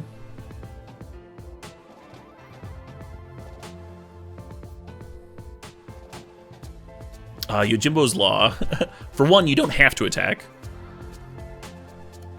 But the thing that makes it interesting against aggro is they might not be. You can only take 6 so many times, right? This is 3 mana. It's coming. It's a 6/4 on turn 3. You're probably playing it also in an aggro deck. So the people that are saying like, doesn't aggro just take 6 and kill you? Well, you've done other things. This isn't your only card. And you were also playing this in aggro, because that's where playing 3 mana 6/4 menaces is interesting. So you have other things in play. You are racing the opponent. And this card races very, very well, right? In that case, you're either getting ahead on cards or life. And the opponent doesn't really want to do either. Does that make sense? Why that might be good? A lot of folks are really underestimating how hard it is to race the opponent playing 3 mana 6/4 menaces. Oh, just race! Just push the race button and win the game. Just do that. For reference, Rotting Regisaur is really good against aggro decks, because it usually takes them multiple creatures to block, and it becomes like impossible to race, and you can always just leave it back if you need to. Hey, what's the matter? I think it's not 47 months. Reminds you of Desecration Demon? Yeah, maybe.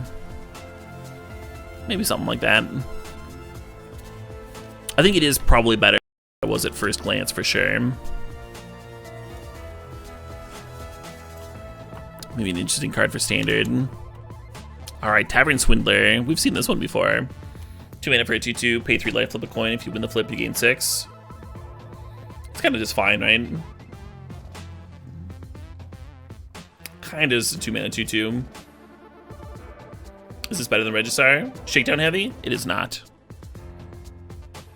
Mostly because it's giving the opponent options.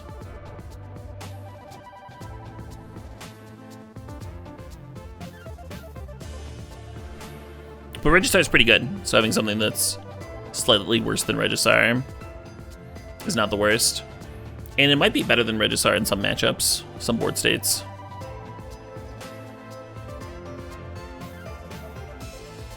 Tenacious Underdog, 1 in a black creature, human warrior. Oh, I remember this card. I've seen the spoiler for this one. It's got Blitz, 2 black, pay 2 life. Blitz is you can play it for the Blitz cost. It gains haste, and when this creature dies, draw a card. Second at the beginning of the next end step. And you can play Tenacious Underdog from your graveyard using its Blitz ability. This is 2 mana for a 3/2, folks. So you cast this on curve, 2 mana for a 3/2, awesome. Trades, gets in damage, gets killed, whatever. And then for 4 mana, you get to hit the opponent for 3 and draw a card. That fucking rules. So like spending 4 mana to draw an extra card every turn wouldn't be that good, but also getting 3 damage with it. And the fact that it's not like the only reason you're playing this card, you're also just like playing it on curve as a 2 mana 3/2, which is fine. And then you get that graveyard value later. Not just damage, but also cards. Kinda seems like this card's real strong, huh? Kinda seems real strong. Like a Beating Unlimited? Oh, I think this is a constructed card. Oh shit, what up? Certainly good in Limited too, right? Like you're gonna play it. But you shouldn't be tricked by the rare symbol on this card in Limited. Like I don't think this is a bomb that like draws you into black and you're like, oh, I gotta play black now because I've got this sweet fucking bomb. It is a 2 mana 3/2, which is not a limited bomb stats. And limited's also gonna have like a bunch of weird ways of answering it. Like if your opponent has a 1/4, they just get to block this. Or if they have like random incidental graveyard hate, or if they can just like pacifism it or whatever. And just like not care. Or kill you in the air. Like all these conditions, all these like wonky ways of dealing with this that like just don't come up in constructed very often, come up in limited like kind of a lot. So I actually think it's much worse in limited than it is in constructed. But I think this is a very good constructed card. Mono Black Pioneer? Yep, absolutely. Any format where you want to play Mono Black aggro, this card is interesting. Worth playing, testing out. Hey, Work 9, thanks for gifting a sub to Bakelol. Congrats, Bakelol. Creature for Casualty 3. Yeah, that's true. It's good for that, for sure.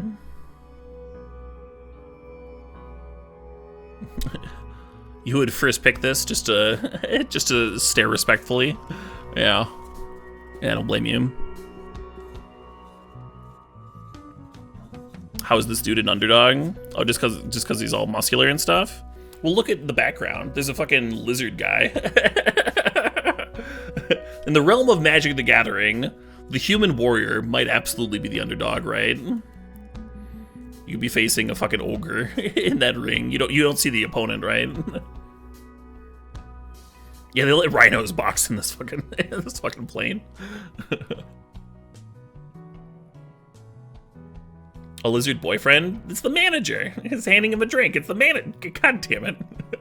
Could be boyfriend.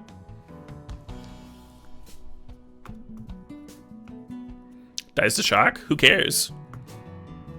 The fact that this card dies to removal is like the best part about it, because it comes back and you get value from it dying. It's good to die to removal. You would love for your opponent to shock this card. Hey, sup, Sasha?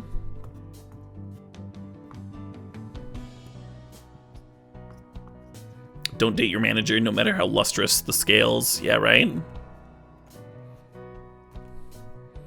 Don't want to mix business with well, you know, lizard fucking. Don't want to mix business with lizard fucking.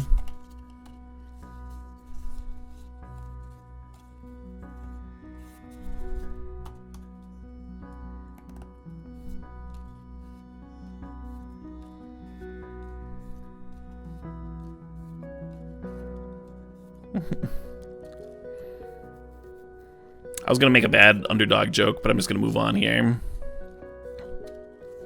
Something about underdogs and sexual positions and boyfriends. Anyway, Magic having creatures of the hound creature type. Wait, let's move on. Let's move on. Vampire Scrivener, 4 to black creature, vampire warlock flying. Whenever you gain life during your turn, put a 1/1 counter on Vampire Scrivener. And whenever you lose life during your turn, put a 1/1 counter on Vampire Scrivener. It's a 2/2.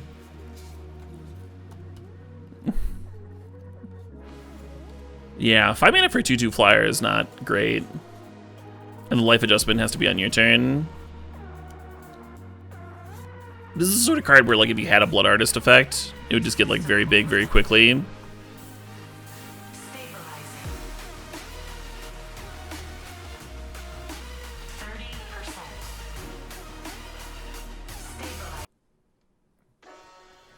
A few different Phyrexian arenas in the set. Yeah.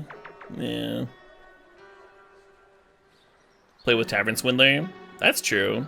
You get 2 1/1 counters from one like Tavern Swindler activation. I don't hate that.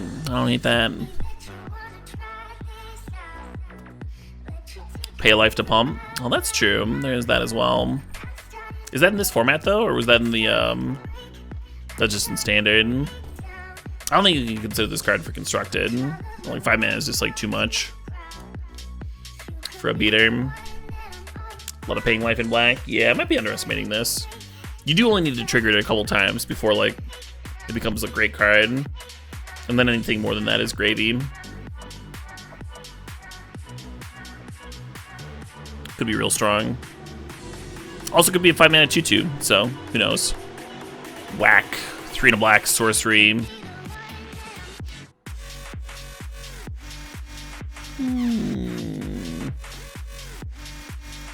They're a more chill section of the playlist.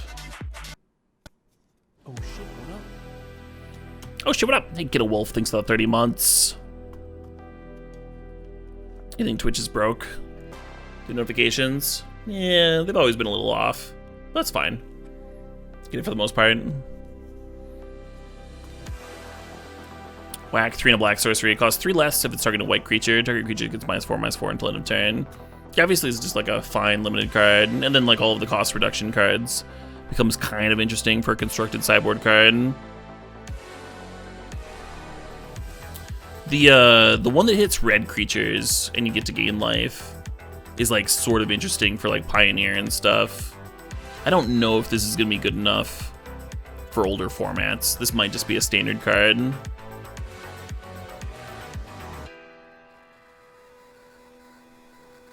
Good for shield counters. That's a good point. Is removal that gets around shield counters. That is a good point.